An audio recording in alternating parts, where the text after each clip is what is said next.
with the president's wife. The reason was this contract.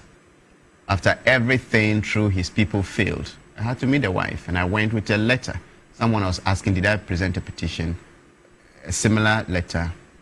It got worse. So it takes some level of boldness for President Mahama to do what he's done, and I appreciate him for that. Besides, when you are an investigative journalist, the work is dangerous. Your family will wonder why you should even do it. But two things keep you going. First is your commitment and your resolve that what you are doing is right, but also the impact. My very first investigative story was the JIDA, Youth Employment Story. President Mahama was then in office. He constituted a committee that worked on it. 2 people went to jail. Parliament passed a law. That's how it's now Youth Employment Agency. All the contracts were cancelled except one. And that is the very one that has been discontinued now. We retrieved about 60 million cedis from the Agams group. RLG and others were gone, and the cancellation resulted in savings not less than $100 million. So that was something that really gave me a lot of comfort that, okay, if my effort could yield this result, then let me stay in investigative reporting, despite the fact that my family had said after that story I shouldn't do investigative reporting. Then you do this advocacy right to the president. There is that respect to respond to your letter and said, look, we are working on it, and when we are done, we'll communicate to you. Then after that, the communication comes to you in a very respectful manner. And this is something you hardly get from administrations. I've always been talking about what some of us endured in the Akufo-Addo era. So things like this do not only tend to motivate you to do more, it also gives you this hope that, look, those who matter will sometimes listen to you. I remember when I saw the fourth estate, we did a story about asset declaration. Right. We published how Minister Sam within 7 years didn't even declare the assets. The presidency didn't even acknowledge it. Recently, my colleagues, I'm no longer at the fourth estate, my colleagues who are there now did the story and then look at the response that the president gave. So if you're... Are you referring to SML? No, I'm talking of asset declaration. Okay. So if you are a journalist and then you do a story and the whole president acts on the story, it gives you some kind of motivation, because this work, 2 things.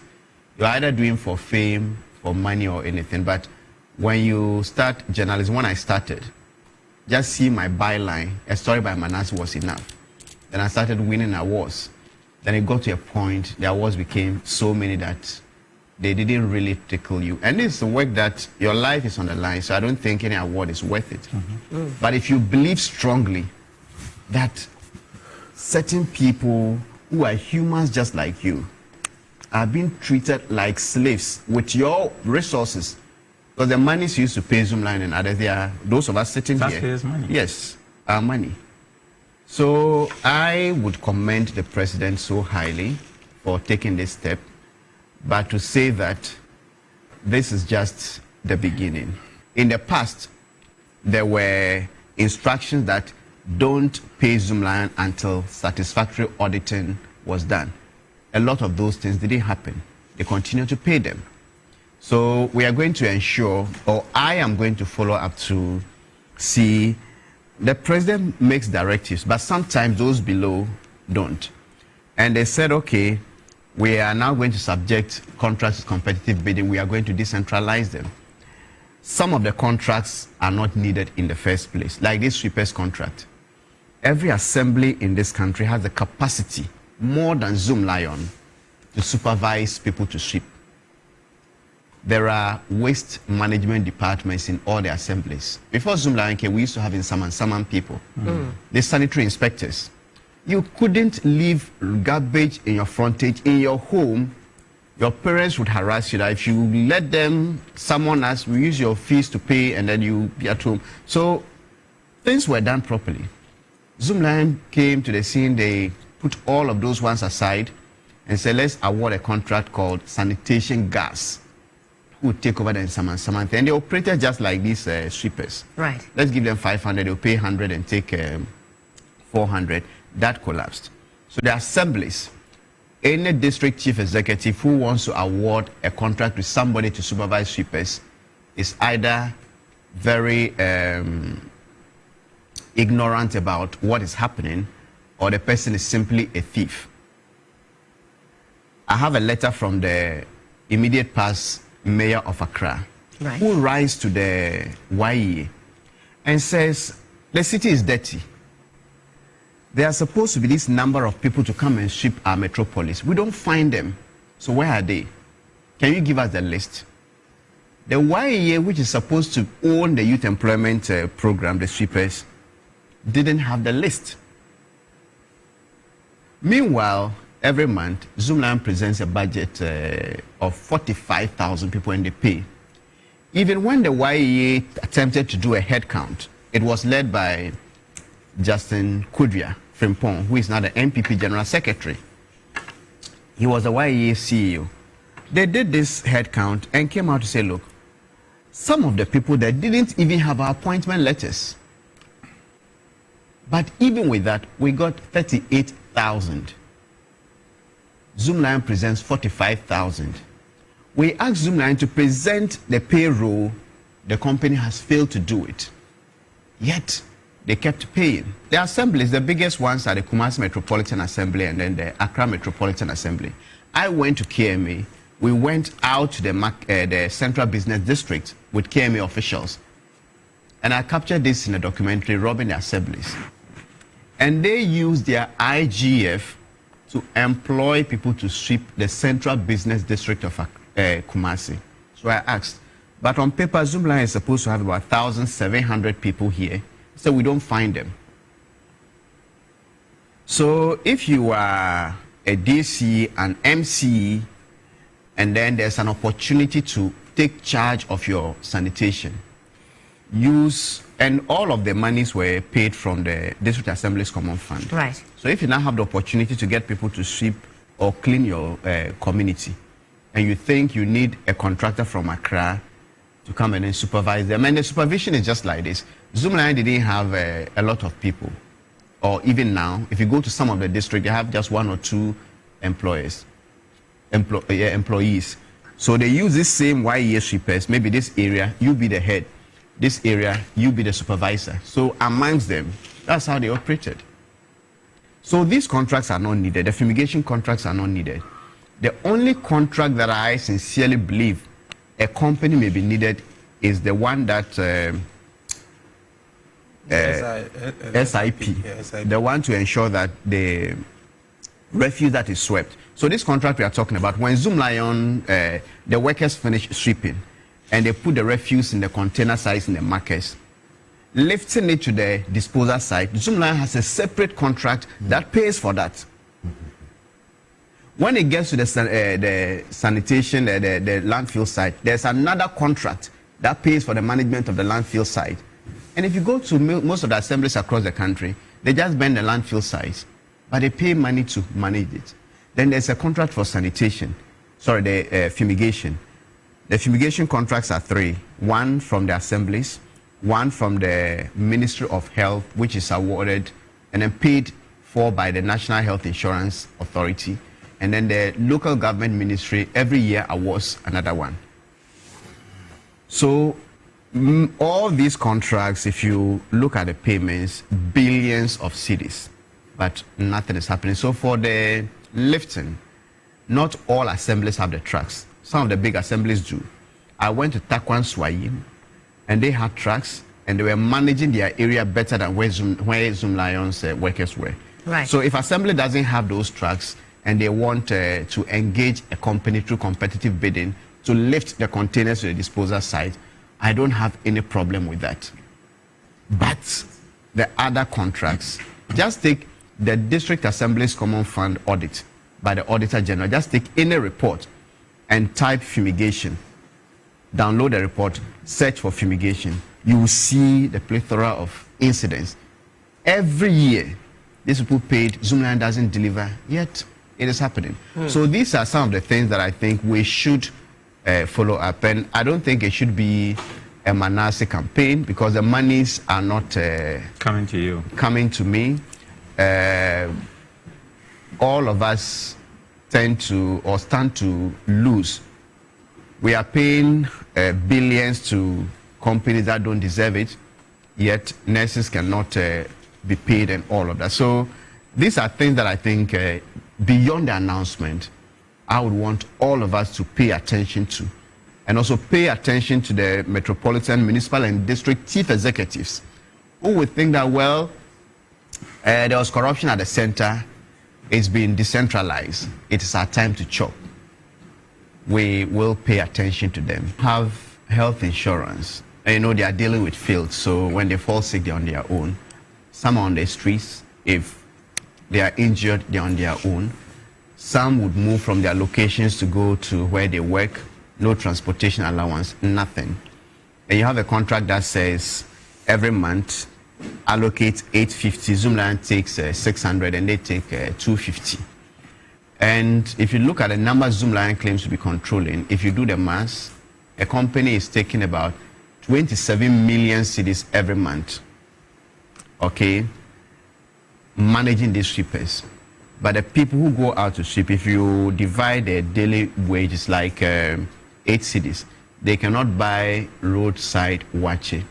I was in Kumasi on Saturday. We went to a place to eat. They said jollof, they start from 30 cedis. Okay. That's the lowest you could. I think that's without meat.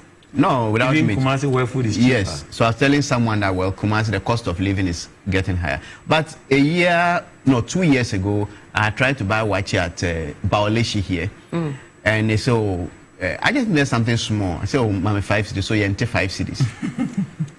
It begins from 10 cedis, and that 10 cedis, a baby that knows how to eat can finish it. So you have people who go and work, then they take like 8 cedis per day, and they cannot buy kinky, they cannot buy wache. But this program wasn't even meant for the RLGs, the Zoom Lions, and the Zero groups of this world. This was a program meant for the unfortunate young people who don't have so much in terms of education or employable skills. Because the national security had said youth unemployment was becoming a national security threat. So let's do something about it. So if Zoomlion wants to do business, there should be business avenues. This is a social intervention program. You don't allow greedy corporate entities to run it down. 2017, I did a story that resulted in the cancellation of a $74 million contract awarded to the Jospon Group, this Zoomlion and its sister companies. There was a component of bin liners, those rubbers they put, yes. The cost was $200,000. It was a dollar-denominated contract. Guess how much they invoiced the state? $14 million. Wow. Yes. They were selling a piece at 98 pesos. That's the Jospon Group. I went there for pro forma invoice, the same company that was supplying to the government. They said 98 pesos, less than 1 cedi. But as of 2016, the invoice to the government was $15.6. Even then, corruption. Then the whole media. So if you check the newspapers, no single newspaper reports on this president's action on Zoomlion. Even the Ghana Journalists Association released a press statement to attack me on this. Really? Exactly. It's online. You had the likes of people say, oh, what have you done to Paul Adomotre? It all started from here. So I was about to say that, look, not only would the media not tackle some important issues, but they will fight you. And sometimes not people you work with in the same newsroom. Everybody is praising Zoomlion. You are a single voice saying otherwise. So people begin to even doubt, why? Why are you the only person? Do you have a beef with them? Beef, yes. Sometimes the arrears can be there up to 1 year. But the contract says that if Zoomlion raises an invoice and you don't pay within 3 months, you pay interest on that invoice. So you have maybe road contractors that work and then for years they don't get their money. But for Zoomlion, with this contract, after 3 months, they begin to charge interest on the arrears. So last year they charged 90 million Ghana cedis. Meanwhile, they say they are going to pre-finance this service, so they don't pre-finance. The workers can be owed for so long, but when Zoomline takes this arrears, the workers don't benefit. It's a whole lot of mess, and then if you go in there to ask those behind the scenes, they'll tell you, look, we know this is wrong, but Zoomline is so powerful, people will begin to call it from the top. The immediate past CEO, Kofi Japan, he stood on his ground, fought the board. The board at the time was chaired by Reverend Kusi Boateng, Victor Kusi Boateng stroke Kwabena Edujemfi. That's the wife who chaired that board. And the board wasn't helpful. Otherwise, this contract would have been gone long time ago because the CEO said it is wrong. I think only 2 board members, Lawrence Japan and then Vincent Asifa, the MP. Right, for Octafo. Yes. They were the only ones who stood with Kofi Japan. And so it is true, they are not paid, and some have stopped working as a result. Right. But the company bills every month 45,000 multiplied by the amount allocated.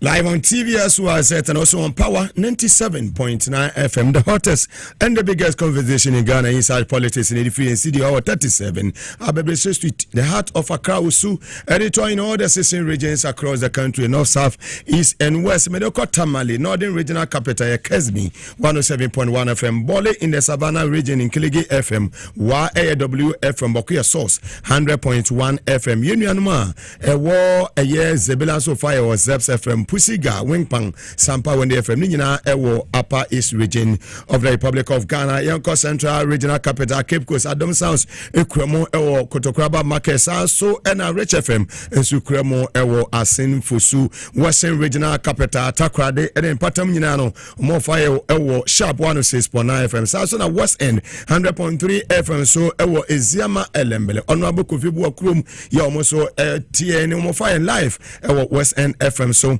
Yebo Ramani Yakovota Regional Capital where your global 105.1 FM almost equemu bi ene sana Yekuramu T Regional Sessions miensa ene kuramo ewo a enye asem ketu akra yede ebrewo Boom FM oji aseka dollar my krum sanso ena Yebo Ramu ewo eye pasa eye KFM yenuanuma ewo KFM FI life na Boom FM so ekwemu ji aseka ena womanso a mo Vota Regional Capital ho no almost FI life ewo eye global 105.1 FM afi yanko afo region nananum 92.5 FM ewo go so aduno FM ewo sankore yefu oni ekọ eye buno region so a yenuanum a ewo nsoko ne patemu omoso efayen ene sanso ena nsoma FM krankwanta na omunyina ekuramu bi 90.9 FM sukramu nsoko yakọ land na GFM radio ne Fire Life Radio America Memo Virginia po 68 FM omoso ekuramu Facebook live Power 979 TV SYZ Ghana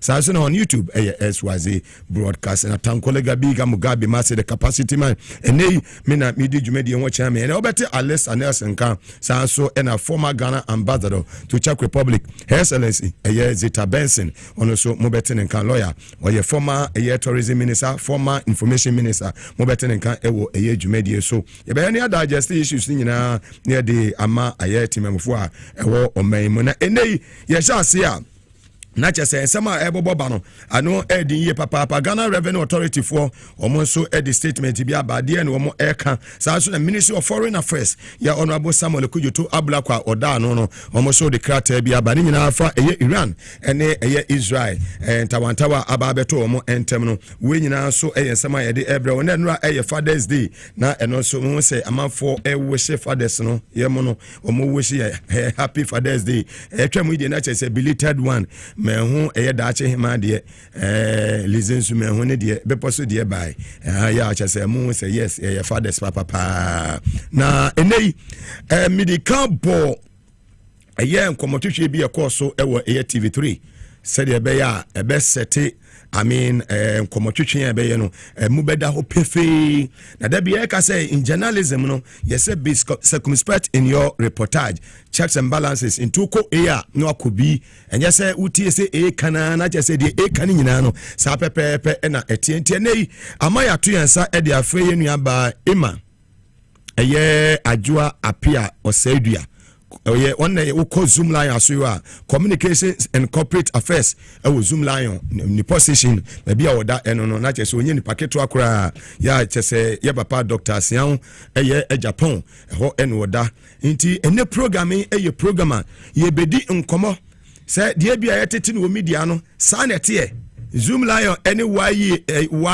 YE contract no emre be ne wu ye any woo ye no ye man extension na ya man extension after the extension e dey the course dialogue be na course between Zoom Lion and the previous year administration na do ye president Abaumia ye vice no komotwetwe we nyina no ye ba na ya ba beje ni nyina e de amaya na hwefo ene ye netifo na omo hu ye ne etuemu poten na as a free and panic bi anye de enra system no sa ha ye kasa wi a na cha sa asam no asa yetie obi a de mienu wi ane atrase ne ese mfimfise na se bi asem no na nyese nete ene da na ese nete yese atwa papa ne contract mu ana yintwa ne contract mu ene yenua ba eye adwoa ha ya ene no eba bedi enkomonti eno eye yen top story ene awie ya de esha se inside politics jumedie no so said ebe ya obi a bete ne waso obi a wotie obi a obede ne message beba obi bia no ebete ne waso se eye and I say AB.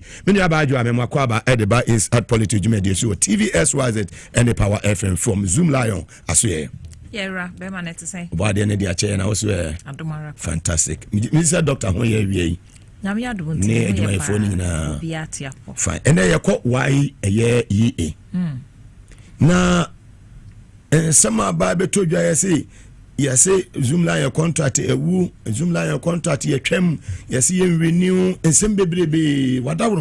Why quiet customer for ewo asue hui, and some no dear pa potting any tree my bit me my for any T4, and so I had a mason and no or more so among the cost of say, yes, I can a 25 was a heading, a trabunkum, tia quatia dear, a young manase on any cough worker, in the 80 the Zoom line was much way. Then I will my area. But I say, Mira, asem nyina ne say. Aban say obie ekwan amamrantoa ne maba. Na omatumi aye enwuma nketenkete a bra e bia wan wie school a wo twen na watoa so anase bia tesa na mo de no awo atwenyem. Enti eno no ba so na ba so no na nhyehyaya no aye ni bi ni say wo pese wo ye eka nioma bebre hu no pese wo ye mrante ne mabawa adwuma ye frɛ no youth employment yi aprapra so wom na aprapra no one day bibi friend donkey cat eya furum ya ye adakaba bi wona chi asese nwurabum ene be ye adwuma no wo emontene so eye akwantempon no eso enti anu no mu na yewura sawa Japan so edi na da yeso ba mu se a na se edi afunu mu na ekotwe afa kwantempon so ase nwura afunu nso akonyina ono so se fom enti ni asese nwura ni wi asa be se afunu no so achi ana ase de na mewo tricycle bi oho dade nipa ho de ne edeka enti monhwa ma me se no so mo de ye be yi a enu mu na de a ono nso be di mu a obeso youth employment sanitation modu yi mu a woye let's say no be mfie be yesi ni ye shase 2006 say mfie mpinu eni nsia no e wo president ko 4 penso men ai let's say be mfie be dunkunu eni dunkunu ko 20 years afia be ni ade aduonu fantastic enti ne sa no mu na yeguso ayeye na aban na etua wonka ne duru miribi no sɛ de be aban be boaboa ne ho ano ansa na watua no na akoye bibi oho enti no efre bibi public private partnership eno enemrem wiase afa na nyina wokɔ PPA PP public private partner PPP enti PPP no edwumadie bi a eboa wo wiase afa na ba bi a ma ban timi di ne dwuma wie ko si sɛ ansa na aban bɛboaboa ne nkakra wa ano bɛboa odi bɛdi dwuma no na ebreko enti ne yɛpɛ yi contract ni bi a wono betimi anya sika free baabi abɔ bisia bia free bank bi edi aso aban asene na ebirigum na aban nya na ode ama no enti eno na kofa ba ya Zoom Lion enya contract no waya contract ni on de ye waye fo no yetenase edi hu nkomo ni edi hu nkomo wi a ya hyesese yo sika aban atwa to contract ne so enie na emom sei ene emfentua adwumayefo ne ka na emu sei soso yagitum sei yemfanto akade anya adwuma no na mo amudi dwuma no soso mo so aketua eni emu sei nyamo na mo determine eye price ya wo say edi tu adwumayefo ne ka enye Zoom Lion debi na edi ka no na afa emi sre o esi den na wo a contract no ya wo dia na me a me besom no me na me twa bo ama wo say contract na fa miensa na kwaba miensa no say ni na yemfanye me say contract ade ama me say me ndi sa adwuma we mehia akade na akade no dodo say mehia ni bo be say me de ato wanim na me asoso a me di dwuma no soso no me so me die nie na wo so si yo enhwehwem ni awodi di dwuma no teso ana ye ni say you free mfa bi ka ho ye wi a okay ya ji atum ye di ho nkomo ye kasa started from president for time me pacho ai na ye sesana say John Mahama so beto aso na professor so beto aso president JMS beto aso na president Mahama beto aso that is first administration na Nana so beto aso did you see from Nana time no ebesi sa ban esesa sabre no mu no na why yempanifo no pese enkomo amutua adwumayefo no eka enti ye kon ehun kasa ho saa ni on board ni obi a wo se ne kasa bia ye toa aya ena ekoban se yesi won ye adwuma na ye ni edi wa achi ema won ye adwuma no ye ni enim se oga bi pra ha ana wampra enti no mintumi ema obi nya adwuma ni nwie na won konko jacket ye mfiri baabi enti sadia ene waye for se ne ya ne ye fa nipa no ye be fa nipa no e de ama enti o mo fa nipa no a no mde wa abre enti wo mo nim nipa dodo a o mafa e de ama ye na ye nso ya so mumu ya from ntoma ne ntare ne mpaboa ne akade a o se de adwuma na o mo so atu abonten akodi dwuma no enum ne ye wa de bepam sabre ya ye wo mu sisi ai o contract no ewu ana enwe Meda sempacho eye March etwemu 2024 March last year you enye March we mu last year 2024 March afrase enye this year that's at Mahama ma power na do net so the contract ni wu ye March 2024 no dia na mo ye contract no ye ntwe ma ni wu aka buso miensa na wakata nani no na afenu ni nyina obi a wo ho kwan se obo ni nyonko so se ade anu ba bewu na waka wadwen wo ho enti yanso ya de kwa so ye ka mu se contract na ye hweso no bewu enom so ye nim enti no se enyawu a ye twim abosumi nsia na wokeka ni obekeka nyina wokrata mu kama ede mai the previous administration no omo ma mo 6 months extension ai na contract mo san ya mo san na mfie dodo san pacho mfie mienu bia na mo review pacho ai until last year no March any a more extension. You. That is a contract no ewu yansana administration we eba. No correct. Say from March e could see me fan say September any wu year. Aye. Ne free September no eba no. Moda so pra. Why you adwuma na moda so ye. Free September ne ba no de. Na campaign mu aye hye no na enim ne e continue ne na ho ye adwuma ne e kwa.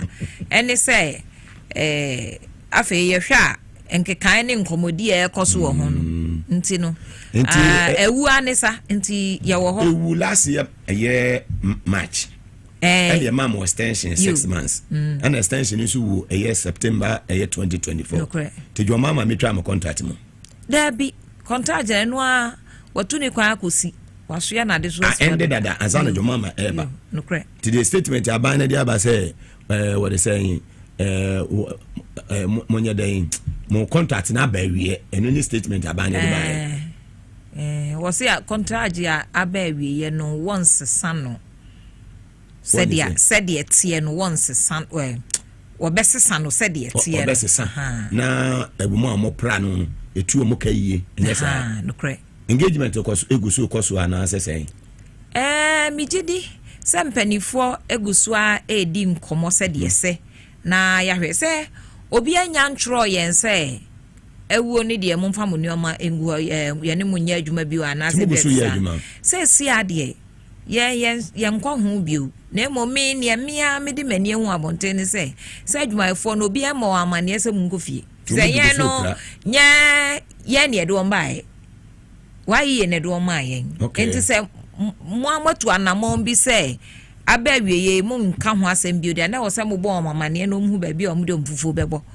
na se munya mo amane de a won de okura ne praye yenso no yentua yenka bro afene fanie ka ko fie fi se na me ka se abanda da no na enimu di ni sa ai sabri ni nyina one echo 2 years dia sa abanda de oba ye bosu ni onche bati tuam kan nyina so na doctor amam fonte fe no mamo ye adwuma doctor say adwuma we ono anenu masem eye broni si essential service enti no so jai abonten pra ebia sani efi be di dwuma wo man yi mu no wote ha ni wa ha ne se wa ha na busua santene wa ha woni yare anim se wo nya busua ni enti no ye bekoso a ayara kopim se ehun nkeka hu ye bebre wo amansan mu na afeso no nka yetua ye nka ne yedibi ahyem na baby e kofam bi free ye ne yedibi akotua ka no say ya sign contract no mpo ne ama contract say wo contract ni a obetumi e de akokere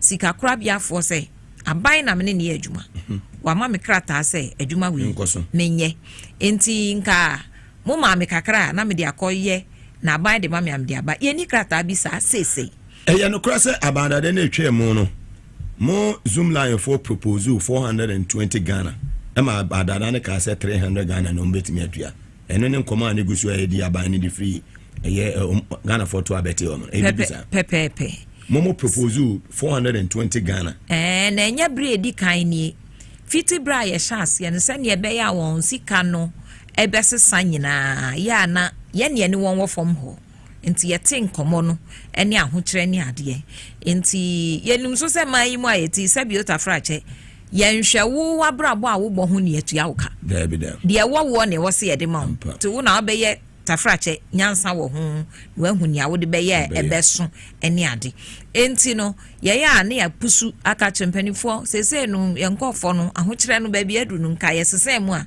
keye ne yakopo no ho ne adidi nkomo na akonanim enti ye no so ye mu ba ko a ye de to mpanifo anim se saa na e kontinki pagya mu mo de adwuma ne de sela mo pese mo ye papa eno na de yembe bo atenase zoom lion sha ase ne edi kan a ye eno no na ohwa enyumakuo bebre na obia wo bibia broni fa no call ai de ne bebo ade sa call no se na ho de nkofom se de empo a opese oye bribi wo ho kakra free se eno ne sunsu eno ena de ni gina ho wo body a wo ne fapem enti se wuja fapem ne ho de ase no ato naturally nanso awirehye mu a ye won se eno ba ye na nyini ama ye nneoma ahuru bebre eka ho manyame adom ni anka mama ahuru kokohwehwe na aburuchire no wo mate ye nkanto mo ba so wo mutu ye plants iso anamongani woba no kokohwe senia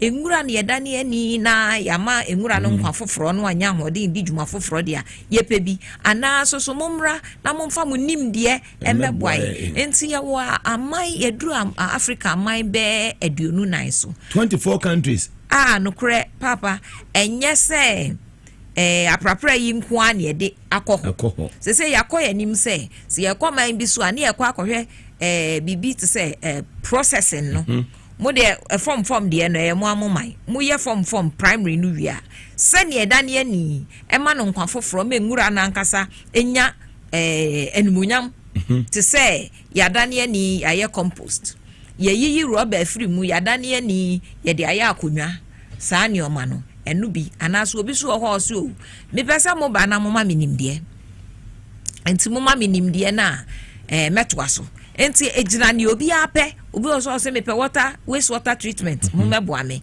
obi also me pe medical waste treatment mo meboa me enti yakoya nim ho ne o ma nyina ho enti ehwan mo nyam sha ye de kwa aman so ye ko nyina Ghana franc akura yen say ye kwa ye se ye free Ghana ye company ni free Ghana na ye de aba e kire se Africa e bra so se yankasa ye boy hu dede ne ye kire se yankasa so ye nim de ne wo ne o ma ye betumi aye enti se de temamofo e ka se sky etua eye apraprafo no enso ani no Zoom Lion ya papa Dr. Sian e Japan waye na adwene se ensese betimi akoso a akatua papa betimi di akwa ma apraprafo no na adwuma na timi afa ne ntuma pefra no kre we committed say one say sikana ye twa to say adwuma die ne so no contract nya ne dia enti nia contract ne wono no eya aban na waye hweso enti se waye fotna se no hweso contract sika se ne edi hyemu ma baakofo bi a eya ibako ne edi ahyemu no akade anie akatua anie won e behwe sonso omo kakra wani a ye ne doctor tenasia ye de tutu animu a nia efata a waye bekere kwan a obekere ne ye befa so se ye de ye di pa ne ye di aba ye di pa ntine ne pa ni wura bekere se dofa ha ne do afa ho budua we ne yabu na dosia me so ani adosia ne adosia senso so kokope yi atabrakofo so bra beka ho a ne akope bia beka fantastic mo bedi mo mfie aduo no meboa no kre ti mfie edunkura mo ba ye de ne de ne mo aye mo achievement ne bi ne mfie edunkura ye ba ye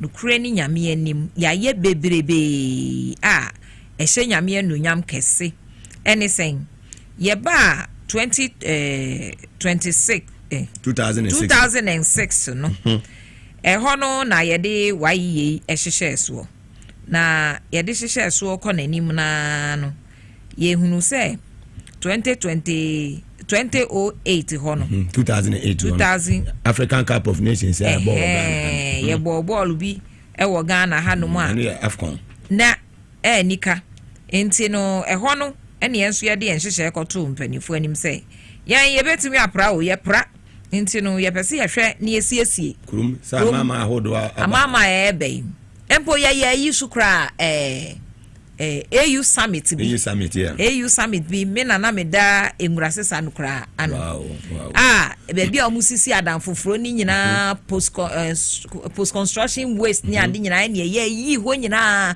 me say ye yi wie ya na president for no aba ye no ne ye stadium de no so ena 2007 so ye hu say enwura ne sesa no infidi akese no ya na ya kwan na dida mpatemu no ya na so feding ema infidi akese no nti dantem ene ekope 3-wheeler trucks bi ene de ba ye ne de 3-wheeler share ball asase wa enti ye de ba ye no ye ton bi ena mkofo nso to bi na omutigu mu ene nyame adom aye adwuma amamrantu wa bebre minima brantie bi friend Maxa o de ball asesa ni 3-wheeler bi ene ko invest we we waware wabo na sefu aketu bi wo ho a one ne yire etimu no kre afi so ye sansu ehu se moamoa bi to say black fly ha adwene pa wo bui nti eno so ye de ahudi mu boa ma eno so etu otwa ye afi bola sumuna akese a na esisi nkro tia na kro emu no ye hwe boa ma ye tutu ni nyina efri ho eno no enso de ye nko ye nim bebre kosi se ye fri ho no no ye stadium nso de awie ye ene ehu se ma bebre wa prapra adwuma no ma na wa prapra adwuma no no na wo ka se ye mra enenka ye mamu a ne mranto wa adwuma mamu a ne mranto wa no mo nya o madwen so o mo pe fom adwuma bi sa enso ma mpanifo ne mema mesiwafo no de na o mo pe na nipa enye ne efo wo nti o mo efo wo no fa nipa na nom de wa bre na odi nipa na bra o na abeka se ni mfie ko na nim unim da ye wo no enti no ye je won ne won ye adwuma ti yi mani bi ena ye de won tu akwan ye kire on se ne ye ka infidia kase to say skip truck landfill compactor heavy duty equipment ye kire on company pa ti ye kire on ade na omu hu so je license ne ade no na se mo mese nkwa buruchiri mo mese nkwa China na mo nkwohwe ne mu nuan mo ma bi emeyi kobae ebi egusu kuremu a wo mu twi ebi nso nam so abese ato mo ngoma so a wan akọ onganim a obi enam ho abena ne accountant wo tamale ena yeye door to door yin so eka ho afei ebehu se mpoano nso so na ha wo ho nti eno so ye sha ase ye eco brigade aye prapra mpoano eno sa contract no so ya twa asensen ni wura no matwe asensen kakara ena afei so ye ni forestry for so di nkabom se edua okay eno so wura ho say your environment no okay enti ye pese ye hwema yatena ye ne yatena be no eho enya na so ndwe ye mission kire say ye improve people we improve people's lives and their environment enti baby a obetena no eho ye hwe say ye beto so ho na wako anim enti ye no nso ena afa ye behunu say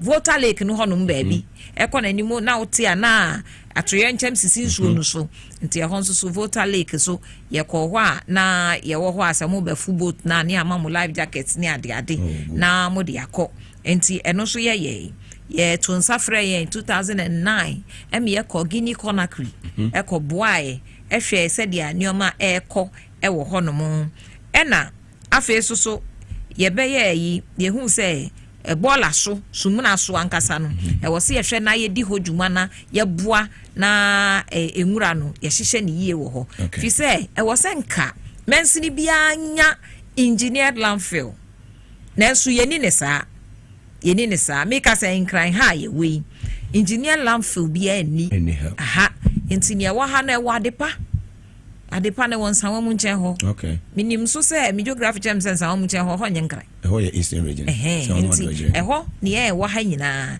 yesoa ye nwura ye de ko be 50 kilometers na ya san aba ne sa contractor bia ofe nwura bia usika se mu nko yie ma wo fi se kwan na utwa koto nwura ngu na so mponye ya transfer stations ebi wotashi former fertilizer ya bi so achimota sani ebe ya ehun sa abobo ya no so bo apa nti abobo ya afoi mo motai no entimi fa mo nkọ kwantenten sa nti mo fa nkwa fitire ana mo fa nkoguo na mo ya de gu long haul vehicles mo ade sa otuba ko a na chesa abobo ya be wo ha emura na wode ko no na aboa eno so ya ye ewo ho enso bola foi emra no engina bra ne ebe chinti bebre na gusu atutugu baby a wompe ensu tutu yen ne hia yen no omo mfa nkoho potin eba ne sa sika ye di shemu no na fe yakoka wo na kyerese emode mgba a oruan munyamfo pese oboa na ga na fa ne ntuma fra no na aye bibi ho enti adwuma de ya ye bebre na nhwehwemu nso ma ye hunu se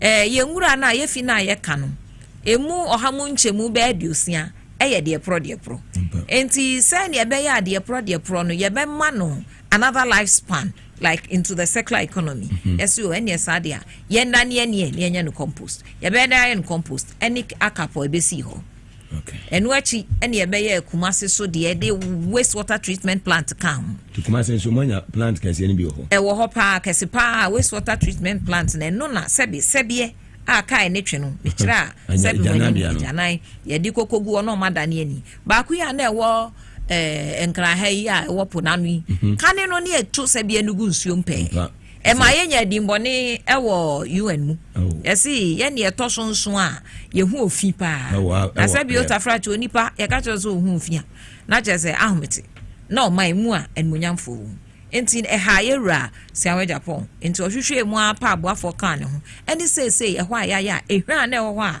ye de to ho Lavender Hill din eni ho bio me sei wo kɔ ho wa hwe obetwa mu ansa wahu sei ehɔ na wadui very well enti sei en mo ne eye waye contract no nkomodi ebetimi akoso na masan ahyemadwuma ase na district awodo on mo contract ya wo ho amomo prapra district assemblies ni ade no eno de no contract ni different from why ye de nana ai say ya wo contract na horo bebiri ba ko ne SIP SIP no ye mensini bia bechre dia wo hwehwe na yama no enkanchia kakraka na yedi nwura gumu no 12 cubic meter containers ni bi ana adekura efidikura wo pe no na yedi ama no nti yedi ma wa ye wo afidi a eye ma oba be yi na nyen ye pe ene yedi kosi ba bi a ye pe na waste officers no ene kire ye se fesi dum ana fesi ka kwan ho ne de sinti e bi nsi wo a na ne abusa wa assembly fo no na ye nkire se ye mfre ye na mo mfre ne ye mra me no mo de e koso pa district ahodo pacho hai very well dey na odi je kwan awie every zoom line also ye yo mira me da se bebre na ne me di ja etiefo ne ahwefo kwan ne sabusuafo nkomo a e koso no ai yabo edin wo mu nanso obi amfa nwuma bi anto ye ni yedi agbo wo mu nti na yewura pese mi yi anu nti na ama ye yi anu na ye pese ye kire se yen ye gira brane se ye kura mu die mu ye kwa nu kwaredie mu ye kura pempe ne pepepe ye mu enti ye adwumaku a ye bu oman no enti ne oman no pese anamon bi opese otu bia na obehia ye mo ano ya krado se ye ni betu se de be ya Ghana man ebeko nanim yenso ye tu amaman so ayeko amaman be aduonu nan so yi mama ore mfi se ye kwa ye nya Ghana ho ye de Ghana franka no so yen eni ye him ko enti ye gusu atre Ghana din enti se ye fie ya wo ha imomo aye ni entumi nya adwuma no na oman no mu ento ni emfa ye ntuma pemfra wo ahonidie kwaso very well mara semini aba ajua na ye jawo ha oba de no dum ya se nti bibia se a edwumade ni de se ya na ye no se wutie eye aha no watie ha se de be ya ibehu se de nukure ye dan ewuma nkasa te ni wa me ate ase se nye zoom la ye no na kire se sika sei ene emfa ma eye apraprafo no nimmo no nhyehyɛ ni nyina efiri eye wayi ho ena eba nti bibia nsesan mo contract no de ewu last year eye March ene mamo extension 6 months ene be wu ye September asana jo mama ye beto abade yi no nti aban we ba o metwa mo contract mu ye mo contract no de o mampanyi kan se scar ye de ma mo no ibe pejam se de be ya o mojumadi no ebetimi akonkan ye da se eja ye to yansa frɛ wo oso aba wodi mu nchirimu ayeden ede abre mre simu no se bibi ya ba ne ente ase a ye ntena ha njaje ye beba maso ye ho ni agimu nchirimu so ayeden afri maso ye ho nti okwa na de enchi a kesi modu pa de ama eye doctor eye sian Japan Pentecost ni dihye eni menua eye abrego na Mrs. Tapatin so no wache o mne adwuma efo ni na so ayeden ede amame ye da se obae ye da se fantastic well nanra ye Father's Day na enra His Excellency John Dramani Mahama ekasai kopie mu ewo Assemblies of God Church a ewo eye enkraha na enro kopie mu no na chese eye Ring Road ho no esewani ensese ekachire ho yeti nsema o mampanyi editudwa. Today is Men's Ministry Day and it's also Father's Day. We have arranged it such that we celebrate our Men's Ministry Day on Father's Day. And so I wish all the responsible fathers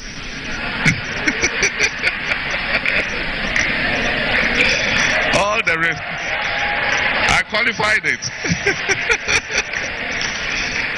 There are people who are good at being fathers by creating children to be fathers. But it's not every father who is a responsible father. So I said today we celebrate all responsible fathers in this church and all responsible fathers in Ghana. Because it's not easy to be a father. It's not easy to wake up in the morning and Auntie Lodina says, where is the chop money? To put food on the table for your children, it's not easy to pay the rent.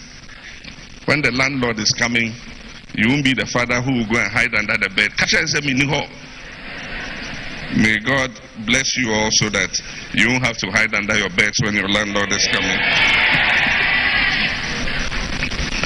You'll be the father who would promptly pay your child's school fees and make sure that they go to school.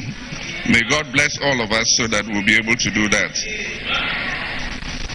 You'll be the father who will pay the bills, water bill, electricity bill, and you go and bring somebody to come and do illegal connection in your house.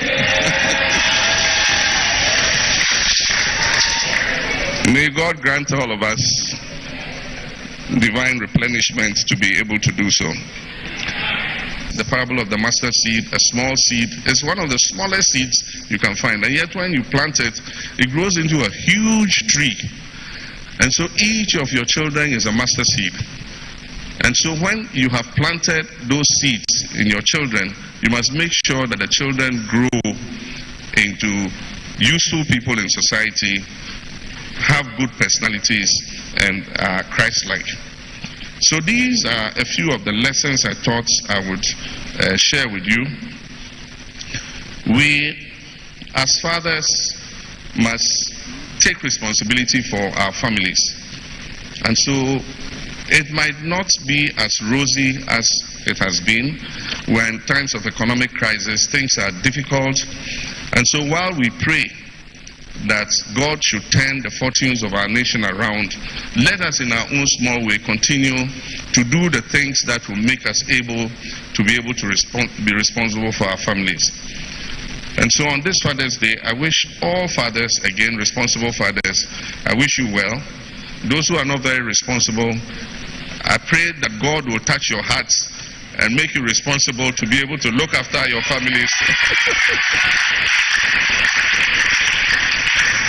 And for our women, I pray that God would help you to be true and proper partners to us.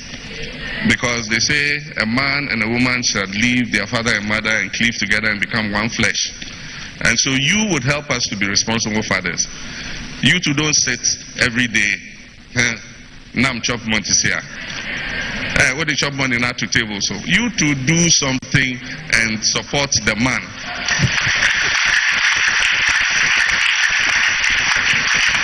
Like Auntie Lodina has been doing. Sometimes when things are not too good, I go and say, hey, Odoma Mafiu. As soon as I say, oh, Odoma Mafiu, I miss you, they say, Jamao Baby. But it is all in the spirit of matrimony. And so I want to thank you all very much. I wish you a happy Father's Day. May God richly bless the men's ministry.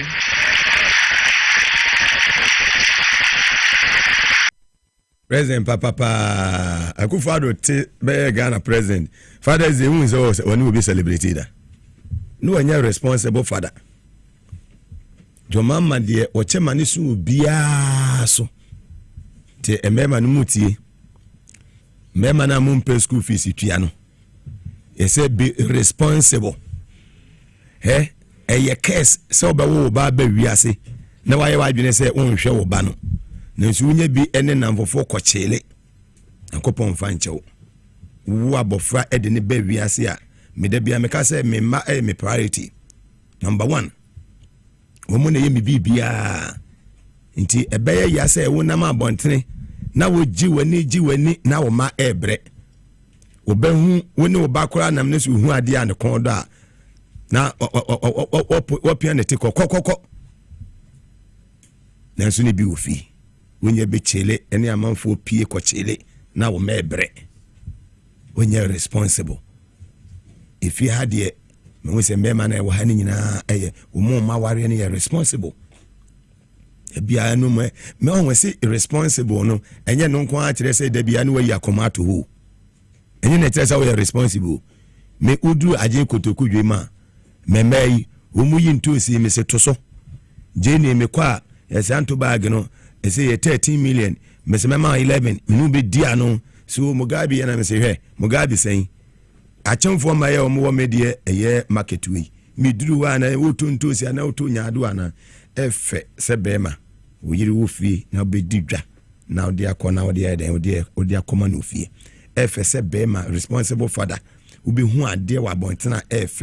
Ya beto dia mawuma, Abra Mumisa say, ye pay any PB. Yenye responsible. Yes, I may feel juboko. And I adjure that anti-medical cancer say, I mention mpanimfoɔ bi wɔ Jubilee House and say and the ball by 11 and I'm with Jubilee House so I'm if you almost 10 minutes to 3. Me mention me boss Honorable Jilo Zebra and then the secretary Mausi any minua Afram Fatine Franzo and Penifona Mo Jubilee House nyina Mr. Wood Bibi Aboko the chief director Jubilee House yes Bibi Aboko Penifo mo ho nyina Nyankopon enhyia na COP Kofi Boache retired Nyankopon ya adoma His Excellency John Dramani Mama Sade wako police council ne de waka ho ne de na yehunum ne penifo kuku dan wo board no so ne de minim say Ghana Police Service be say den afa ne to mapa efra ana menua Mustafa Bandi Deputy Director of Operations Office of the President the church munyina an any team amoho ni nyina nyamehia munyina asoja for ho police for ho the we mogia ho mo ye mane ye fedodo na mu say me kwa me wura na mu say Prophet Naje Geze me say hey menua ene de otimi wura fi ha we say nyame na aye na Prophet Naje Geze be ye den wa ko Jubilee House na so nyame na aye ene ho nyina ye fi yemrenie ti omon deserve so omko ho ne yemomko yes and me fancy ana menua prince ye tio salam alaikum me fancy ene ye dwada ene me kono boko adi ama ene ye meda ene no aso ye di Father's Day the month of June we no share ne doso blessings ba na eba ebro madwene ne ntiase so nyame ayebi se me ka se nyame onye bi ane mayi na ye nyame ayebi papa no guso so ye Prophet Naje Geze musi oguso ye Jesus Abrantie London nyame oguso ye Jesus anwofe papa mi jese bibia bako me ma me ho ye oguso ye Sheikh Amin of Media nyame oguso ye Dollar Man nyame guso ye Sariki Awala nyame guso ye Sariki Yako nyame guso ye Sweet Mother nyame guso ye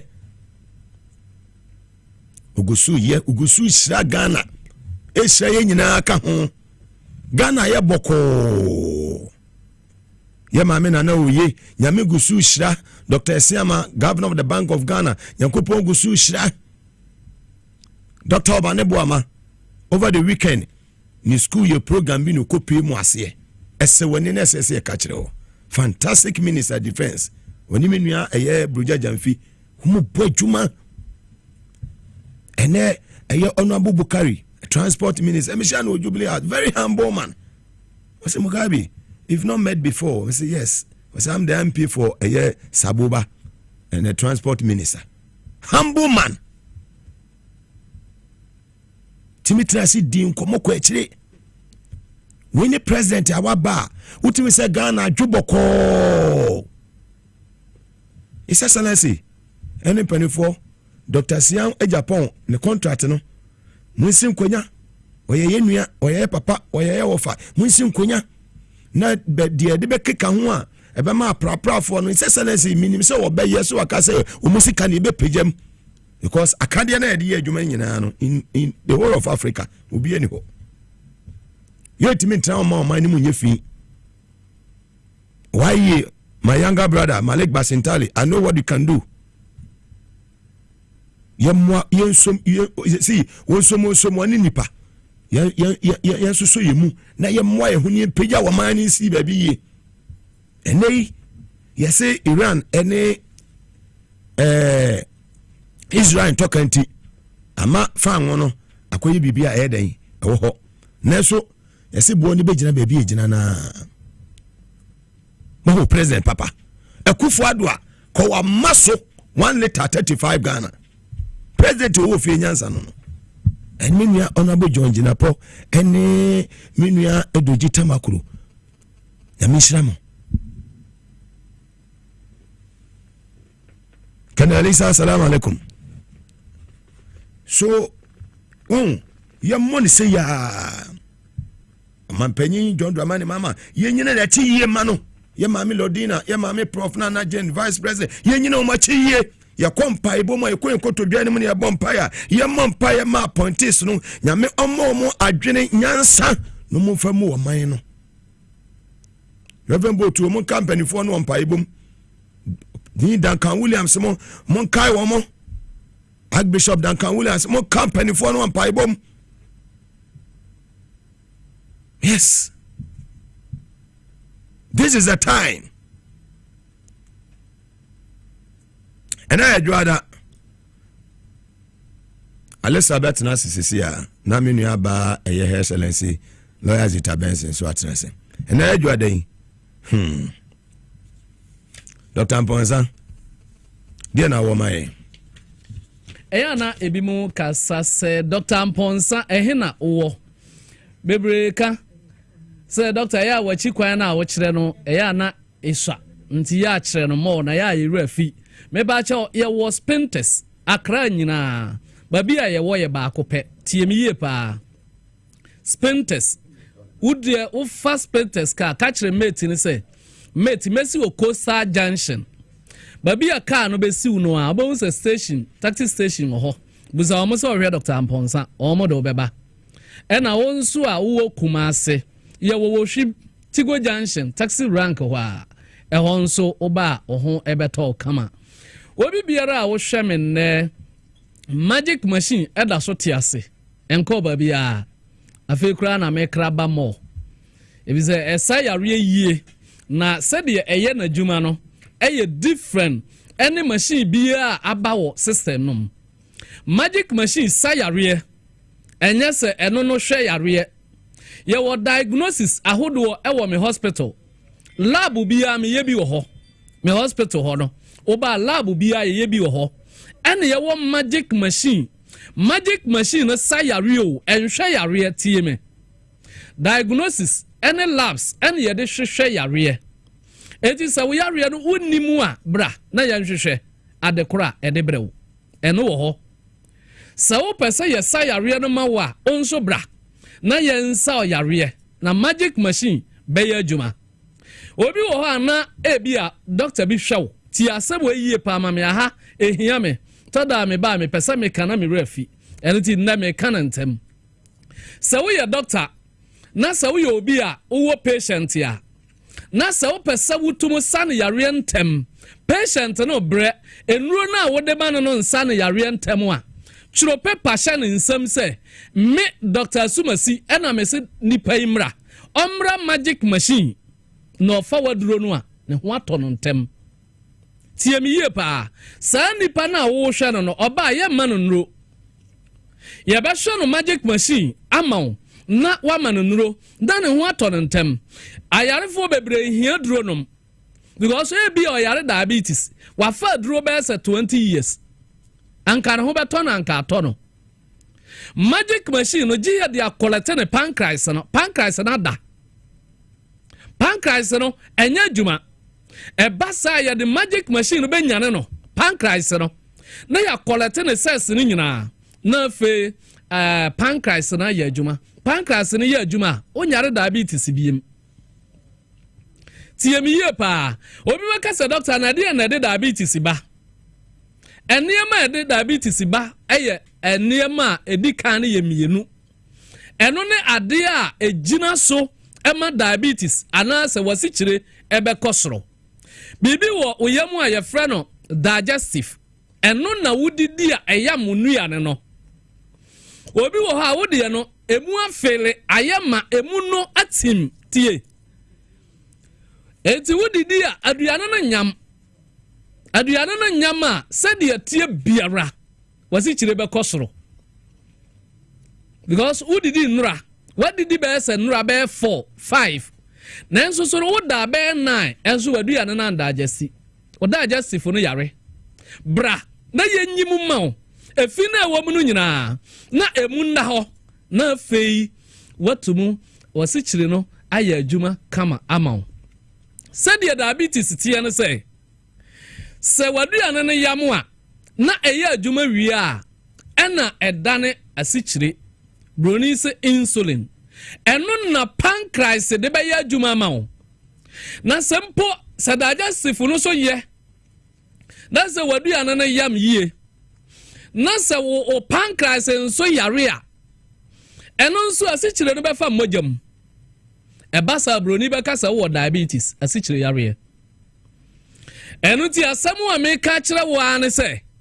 Bo modern na ko wo de ore Fumigation akọ internet na bo Dr. Amponsa Herbal Hospital. Obo ya benya.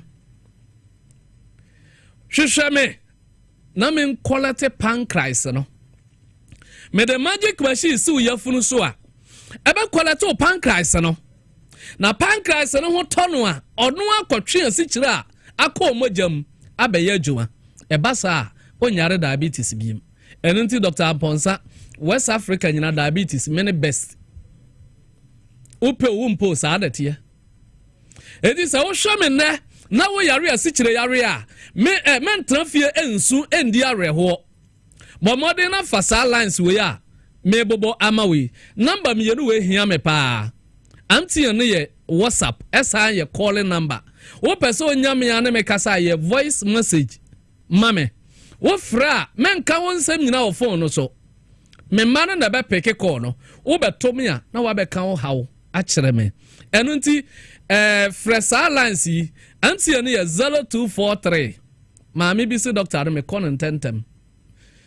Number no me kono tentem ti ontumo mfa 0243 11 08 75 0243 11 08 75 ena Tigo line no suni we de enye WhatsApp eye 027 85 99 611 027 85 99 611 sa two lines we so freye ya onsa ebeka yen na wabeje wayaresa obi wo ho se doctor me de me wo me homia home no ensisu yie me homia home no nsome wote sa o lance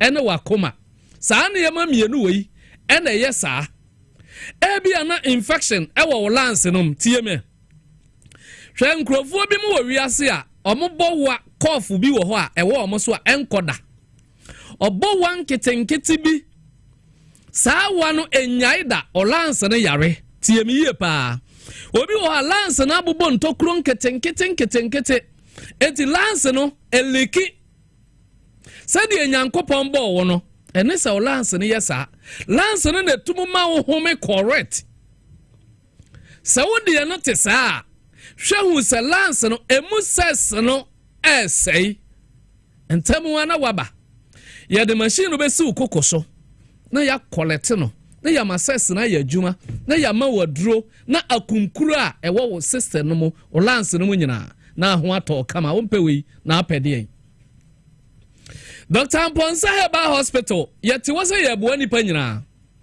enkrofo a mo yare stroke o mo de da fie no mo se sa wo mo nyina mreme na magic machine wo ho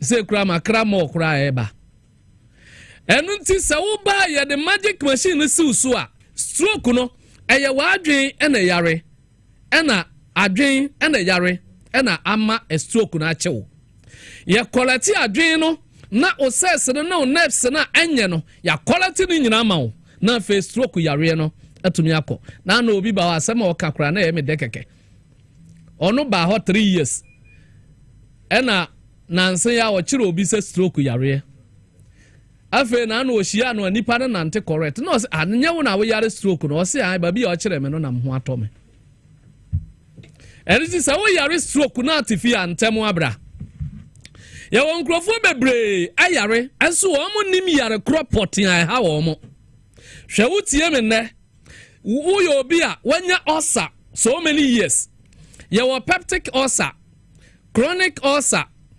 ana gastric ulcer ene ulcer ahodo sa ya furukuro we eyekuro na wa we yemu se wonimu a bebre kura ya kan ulcer na aka se ekuro a wo se ulcer no so yekuro sa wote sa oba bi ya na se ba bi ya wo ya no bi a bibi emo onhwiase se wa hwiase mpo akuro aba ho se moja enko yi a 3 days na moja mfa won santini mu correct ya aha be ye kuro beba inside etu ba start at pens oba ye be kum kuro na ma na pens na jai mu amode da fia mo sisi yare sisi ache mu amuntumi ene sciatica ye fra bibi sciatica ade ba ye fra osteoarthritis bebrenim sa ade wi wuntini no ene nkasa ne yare amakura ba entini no moja mfa ho yie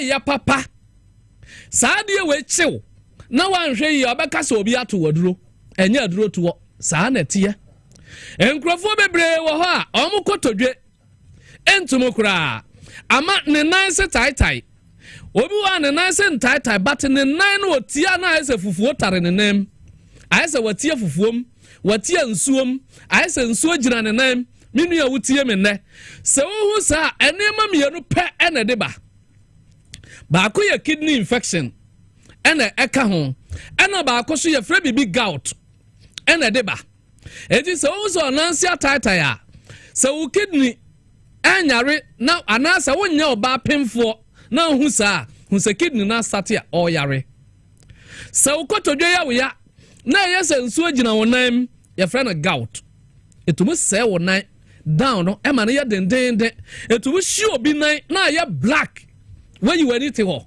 bra na Dr. Amponsa mo na honto ye won krofo bebre yare da fia bebre nim yare o mo yare machine wo ho a ye de be check o labs wo ho a ye de be hwe o eno tu ba na ye hwe wi a na we se ko magic machine na wo koso se wo be frɛ na be ka se doctor abeje me sen ye nyane sa eno de mpa chew menya sure so kokwalebu abebisa se ebeje o sen eno de fa che me se me ka but wo se me ka bebre fra doctor abeje me se hospital ye nko no sa se wo ko hospital na frɛ doctor no ka se fa se bra wonye doctor e bia na eye pharmacy ena oton aduro na o se beje bi but we de eye hospital e wo se ye your labs ye your test na ye hunu ade potin obi di bibi ba ko pe ena ko hospital oba ya o se labs okoye no yare we na ha no enso okono na bibi ba ko pe na ode ko saa na tie eji se wo yare te fie na se o pese ye sa yare simple a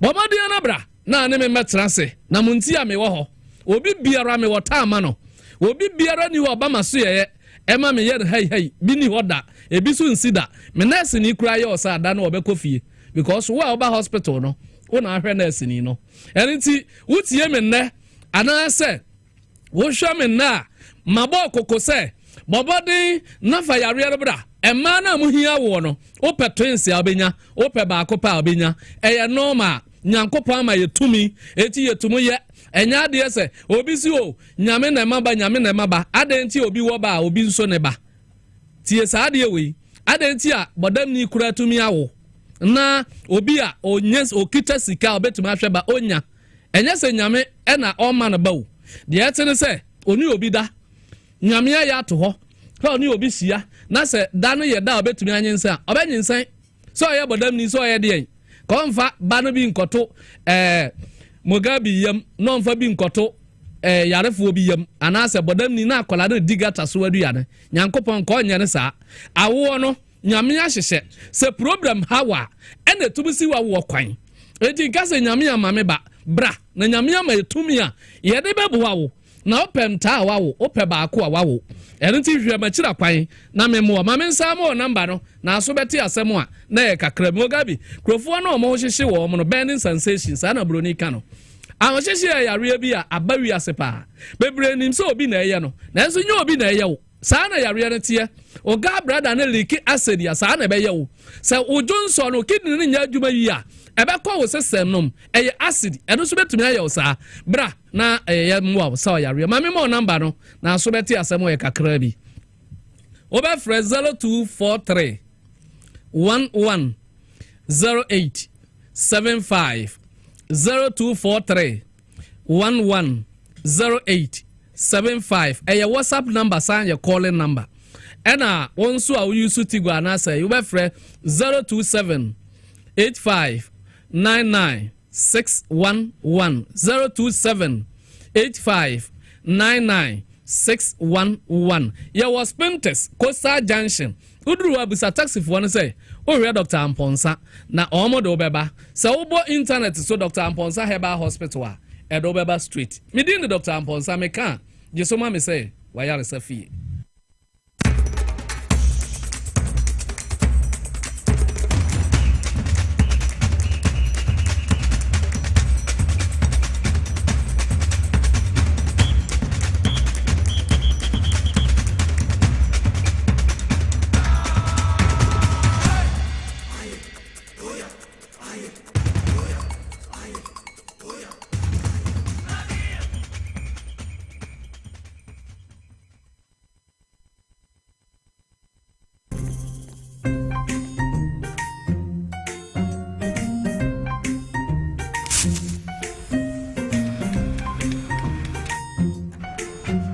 Mido, you're not Biana. If I give you a baby, so every time I can say baby shit. Magashi. Junior!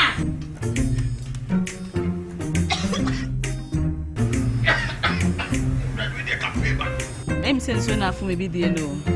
Sister Coast Pa. It's a winning gas. I'm using the why. My wife.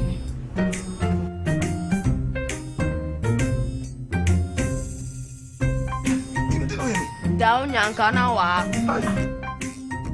Sister Coast. Use gas. Gas ye fast, ye easy, ye convenient. And tell me wow. Let me see your head.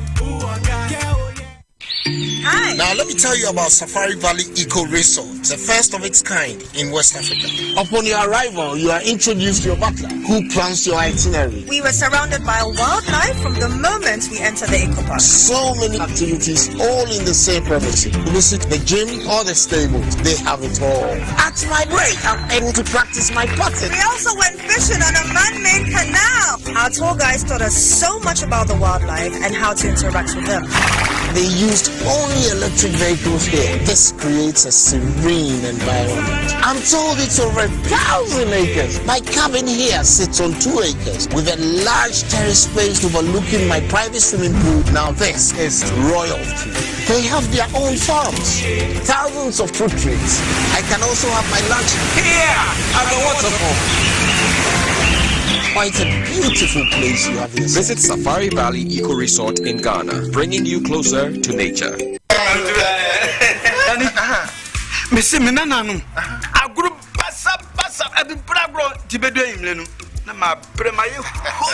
As for me, I take very good care of my grandkids. Ye dear grow. Na yes, room maybe crana. Me bano timide or be gumi so weekend. Hey, memre. I don't think I'm a catcher or say, yeah, no, medi garlic capsules. As I stand here, my doctor said my whole system has improved very well. Medi garlic capsules. Yes, medi garlic capsules. Medimosis garlic capsules. Boak mamoja dini paduanimu efusani ye. Na esiesie obane berema mahona woding. Ubenya edroyi bi ato omanyimu pharmacy stores freye wo 050-349-4885. Edroyi enya mamofra enye ndi mfie dumienu. Apemfo ene ema emanofo. Medimosis. Wunni how FDA ajidwe di nkratoyi atum. Recovery Conference 2025, Accra, Ghana. Be renewed and empowered as you prepare. Johnson Suleiman is my name. I'm coming to one of the most historic crusades in the city of Accra. I'm coming to Ghana. We're going to be at the Independence Square for 2 days of glory, 2 days of power. Please, as you see this information, share it on every platform you can in the nation of Ghana. You are from a family of a praying woman. Yes, please. My mother is a Reverend Minister. Your mother is called Reverend Diana. Yes, please. You have somebody in Malaysia. My brother. I'm looking at you. I'm hearing Eunice. I'm Eunice. Be my guest as we move in the power of the Holy Spirit, hear the word of God, and invade the kingdom of hell and take back what the devil has stolen. Recovery Conference, come to Accra. He was paralyzed for 3 years. From the look at him bouncing. For 3 years, he had lumbar spondylosis. The spinal cord shifted. He could not bend down. He could not do this. Look at him doing that now. But now the power of God has healed him. Look at him. This is a miracle. Look at him. It's going to be great and powerful. We are believing God for a massive, massive move of the Spirit of God. I'll see you in Ghana. Date 24th and 25th June 2025. Time 8 a.m. and 4 p.m. daily. The venue is at the Independence Square. For inquiries and to be part of a local organizing committee, please call the following numbers. Grace awaits you. The serene environment fits into the goal of the school, which is simply to provide excellent educational foundation for your ward's development before they commence primary education. At first glance, clearly you will see why the school is called Hebron Hills International School, as the building stands tall overlooking town. With a Montessori style, we have experienced and dedicated staff and trained teachers. Our small sizes classrooms are meant to enhance teacher-focused approach where children get one-on-one attention from the teacher. Hello there. We are open at 7:30 a.m. and school closes at 2:30 p.m. After school care is from 4 p.m. to 6 p.m., while early drop-off can be arranged at 6 a.m. Hebron Hills International School is located at Midye off the Nsawam Road. Locate us with GP postcode GW0688 GA West and GPS code 06884870. You can contact the school and make further inquiries on 050-876-2375 or call the office directly on 0302-918768. Email us at hebronhills.school@gmail.com. Hebron Hills International School. Excel and shine.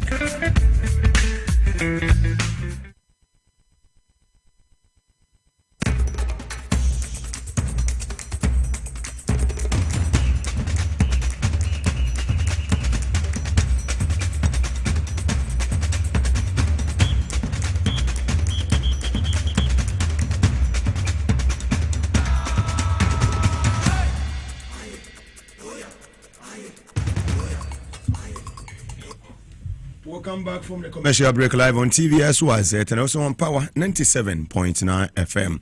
And here na full station say Cheshire Ghana nyina mo fa ejumadi bi Mugabe Mase enemy din ubetimi afreme atankolega big the capacity man.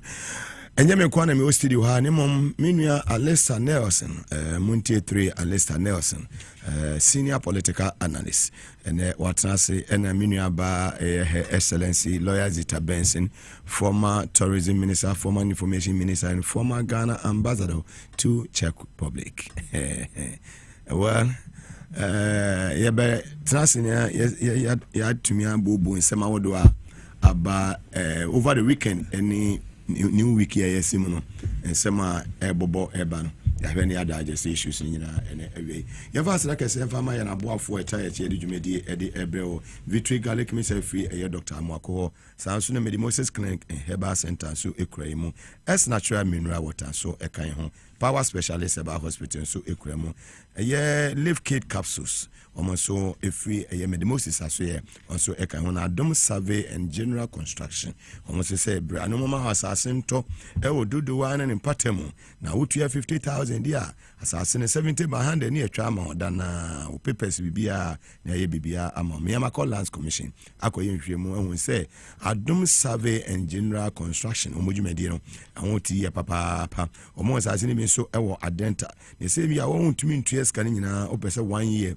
Chichimu mama and also and share ho ya you know better as in a kama eddy amount ubesi utumi di 6 months etu awie nso a and share ho eddy amount we are waje on krata obi bia was start SC eye ofie unya we bia yes adom survey and general construction omo dodo wa you Dumasi behind Christian High School International and Adentan so or more assassin be elho.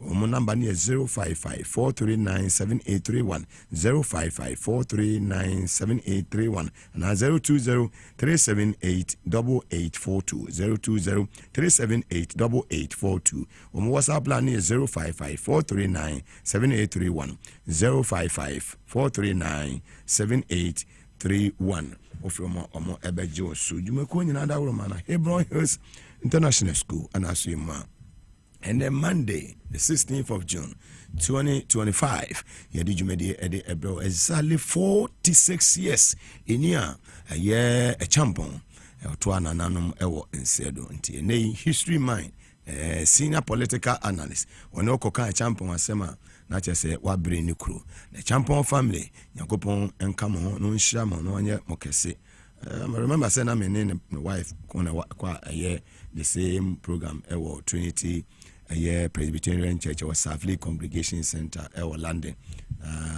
me je say abusuani nyina wo bia ho eye ene awie ene a champion say National Service Secretariat ne nyuma ni bi eno no alesa beba ho na ahwe ne ekoso ne say we see yetimi yen hyehyeye na vetting ekoso wo hwa ho ne sen ebi say afenyo markets so ya very very annoying ninsema obi say nyina sometimes questions ni obi say no obetime repeating won say as wanya summary and comprehension and utimi repeating won say na jima fe ka jene say question obi say me obi say me mama o the same answer obi say me 1000 azam na mo ye mra no parliament wo pa mo amende na mo nya hyehyeye say ne ba Supreme Court there e ben mo de ba the was here the adwuma na de be ye adwuma mo na minor fanituma pa efra san ene ho jima fe eye ne modern bo ewo vet ni mo ene mbapa yi hu ni san ene koye wawie another one so etiso ni na de koso ho bia no ye the highlights ni bibia no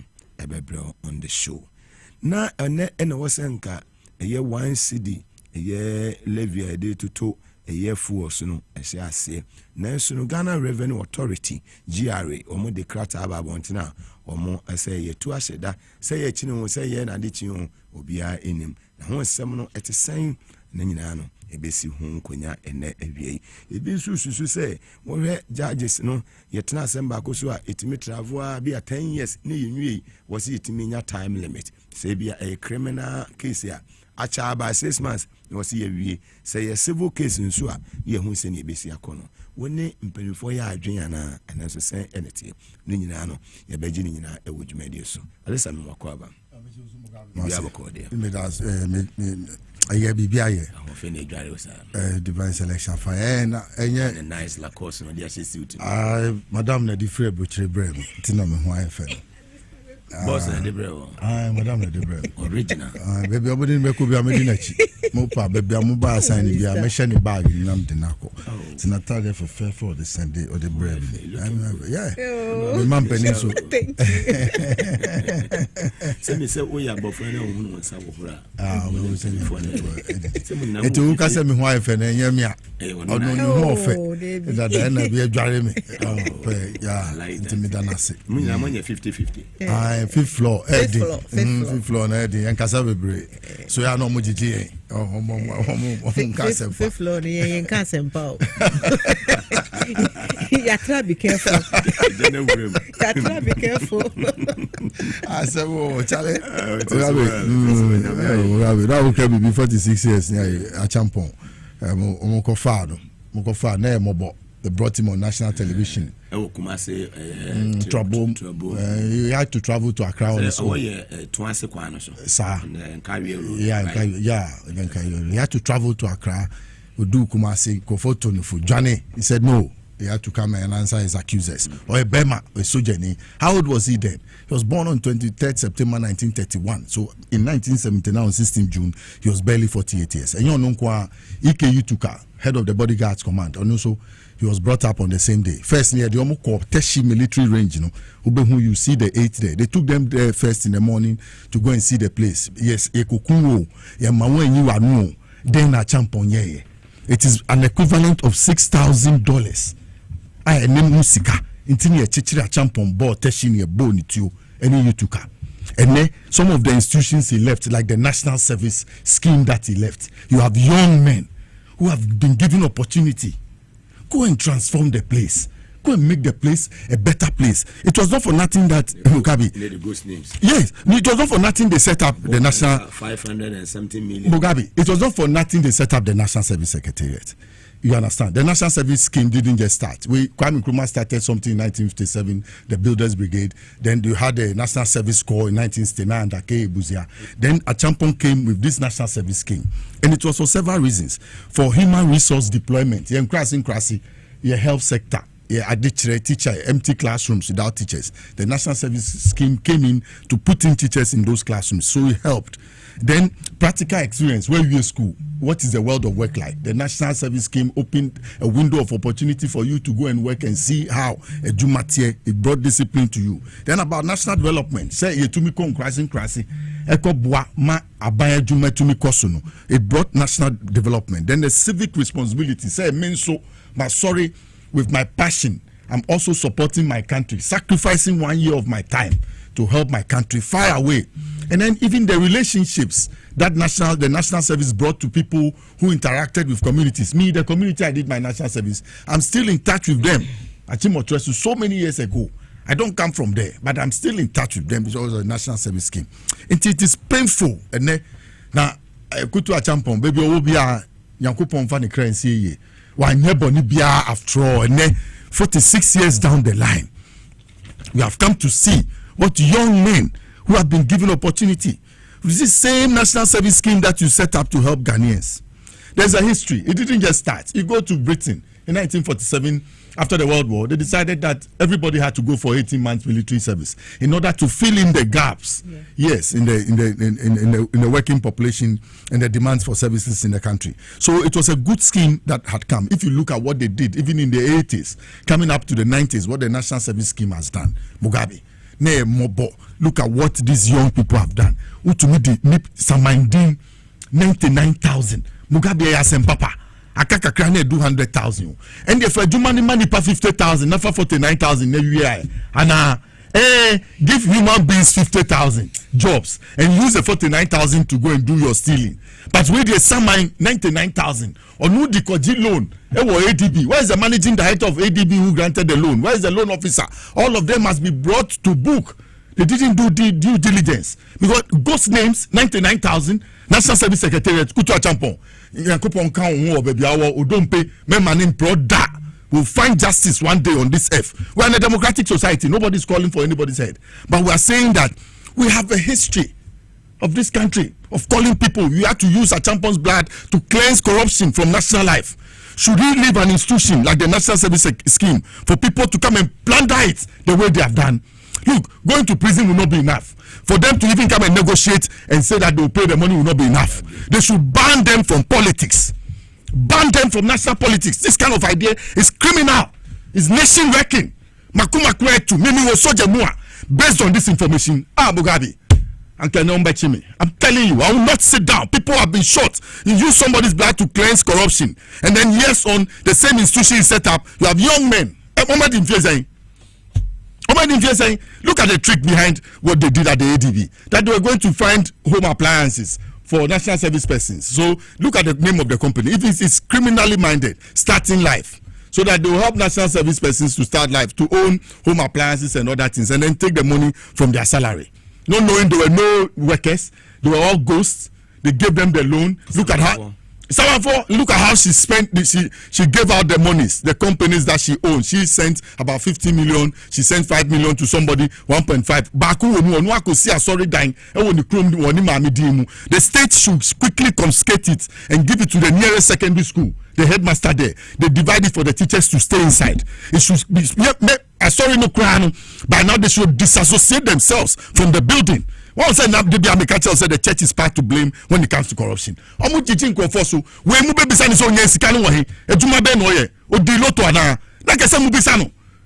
ask what this kind of it means today I'm pained. Maybe by no means soon or tax him. So I'm not saying that we should destroy the democracy we have, but democracy must be able to put justice on our dining table. We know the country's history. I jump on charge at the board when the dollar at the time was changing from 2 cedis, 75 new Ghana cedis to the dollar at the time, if not the pound. And they said they are taking 50,000 as a loan from a bank for housing and construction, which he set up to buy houses from the state housing company and pay with his salary. Now who are you here, Champon? Why do you kill such a man when you have paid almost half of the money? What happened? Chale, you say? Oh, Mugabe, we are sleeping outside as a people. We are sleeping outside. Let me tell you, in Accra. Why? We're a family of food vendors. Go to Accra. Yaga machine akwe jemefen. No me walk well. No be osubi. They'll tell you. That someone a came as a fortune for Ghana. It is still the biggest West African, the estate in West Africa, the biggest. Even Ikoyi in Nigeria will not challenge Dansuman. Ikoyi cannot even challenge Kwadasu. I'm saying Dansuman beats Kwadasu just by 4 lanes. Kwadasu estates. Yes. Gokrum estates. Patasi estates. So I'm mentioning those places. Teshinungwa just here. I'm mentioning Teshinungwa, Labadi estates. Those La estates. Who built it? I'm asking you. You come to North Kaneshi. So as for Kuchwa Champo, feed yourself. Even the education sector. Nanado school no call Kimbunu. Kimbuno called. That Champon decided to use this as a technical institute in order to save and bring technical education to the fore for this country. He traveled once to Togo for 12 hours in 6.5 years. He had the lowest foreign travel bill as a president. Okodini weekend, Volta.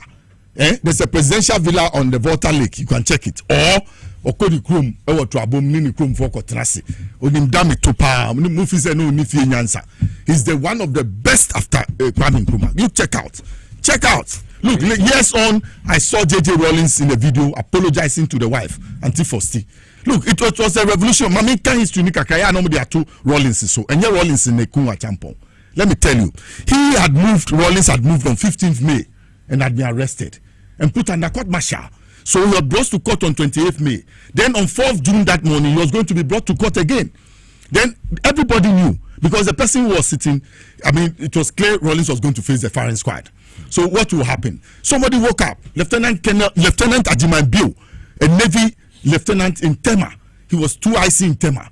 He and Boachijan were friends. I sat in your studio and said this thing. Boachijan came in and asked who was talking about the history, if you remember. Yeah. At Muntie, yes. So it was Ajiman Bill. He's often not mentioned. Yes. Sometimes Ajiman Bill's name is left out in the history. But he moved.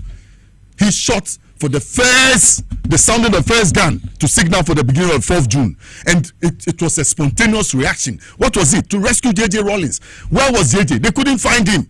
So they had to go to the Air Force commander's house, Yabwachi. When they went, Yabwachi saw Lieutenant Ajiman, saw a Tema officer who had come to Accra by that time of the morning. There was trouble. So when he went in and came, he shot him. So it was, yes, Air Vice Marshal Yabwachi who shot Lieutenant Ajiman.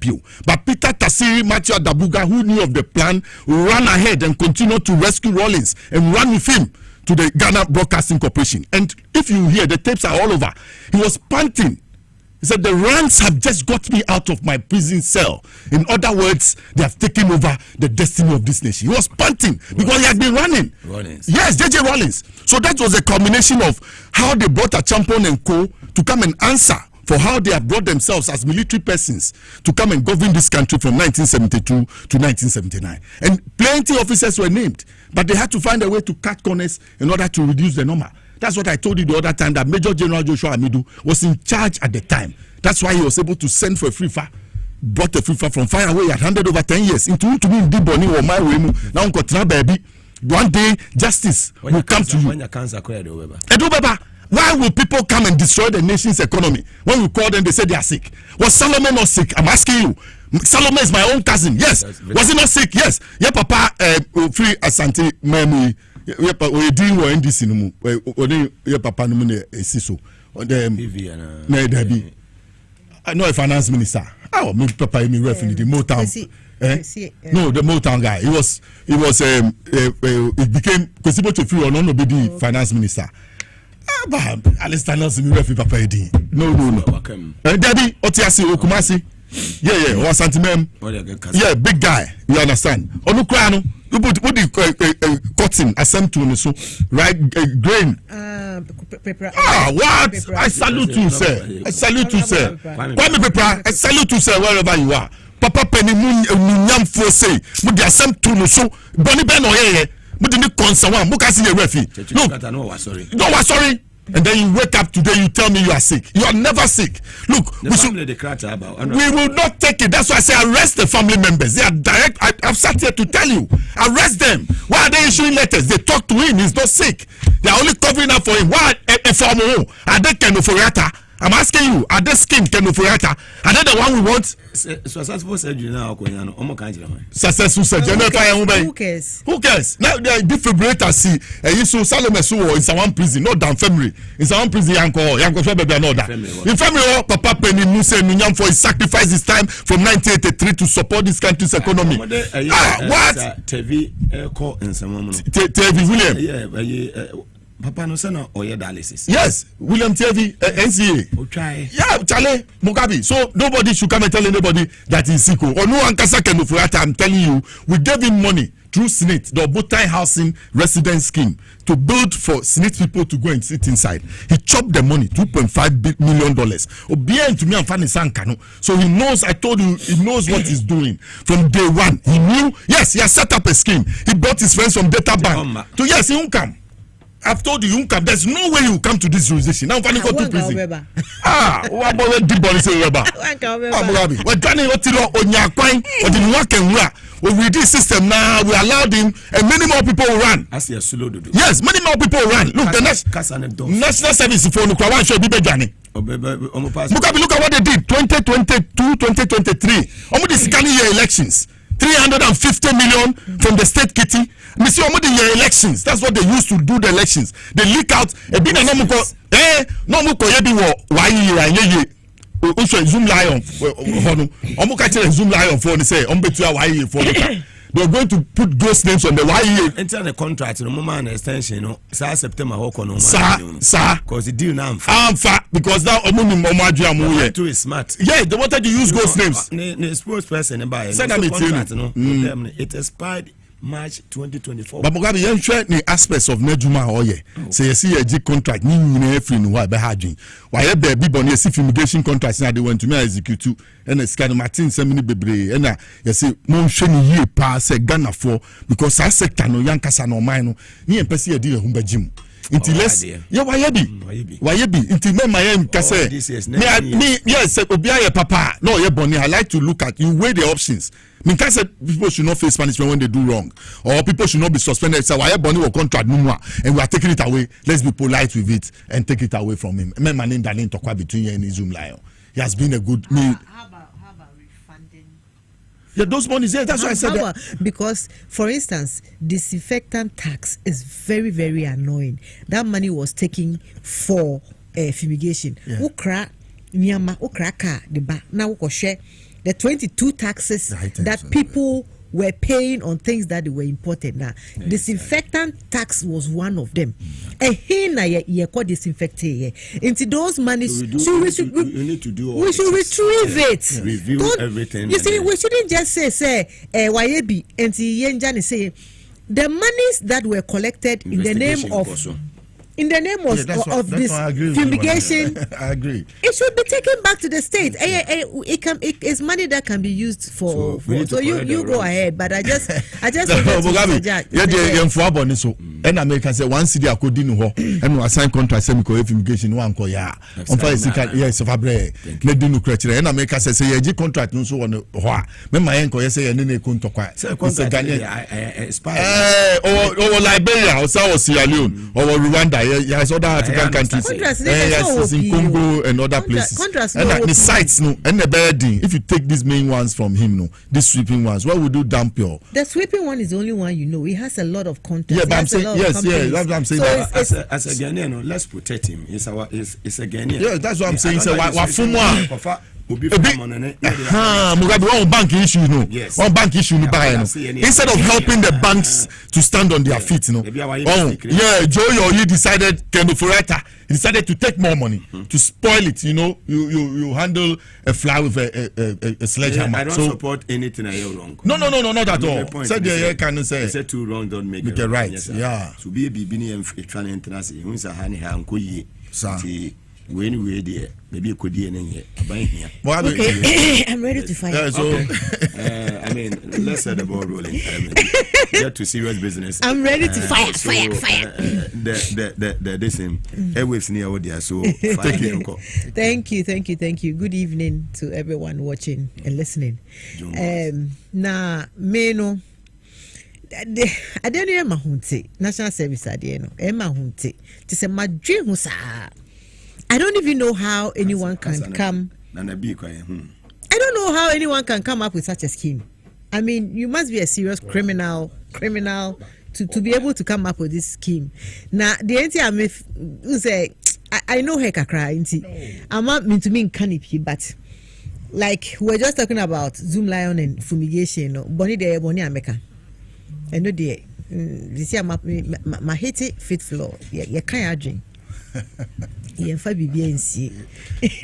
You can't drink. Can you? Now, Mugabe, Mikai said 2020, you call election. Now, Omuti Facebook. Omu say the alternative is scary. The alternative is scary. Ehu. Afena Matthias yo. Sana coded. No more catch a Ghana for some man to my NDC. Now to my NDC had alternative. Afena they were talking about themselves. Yeah.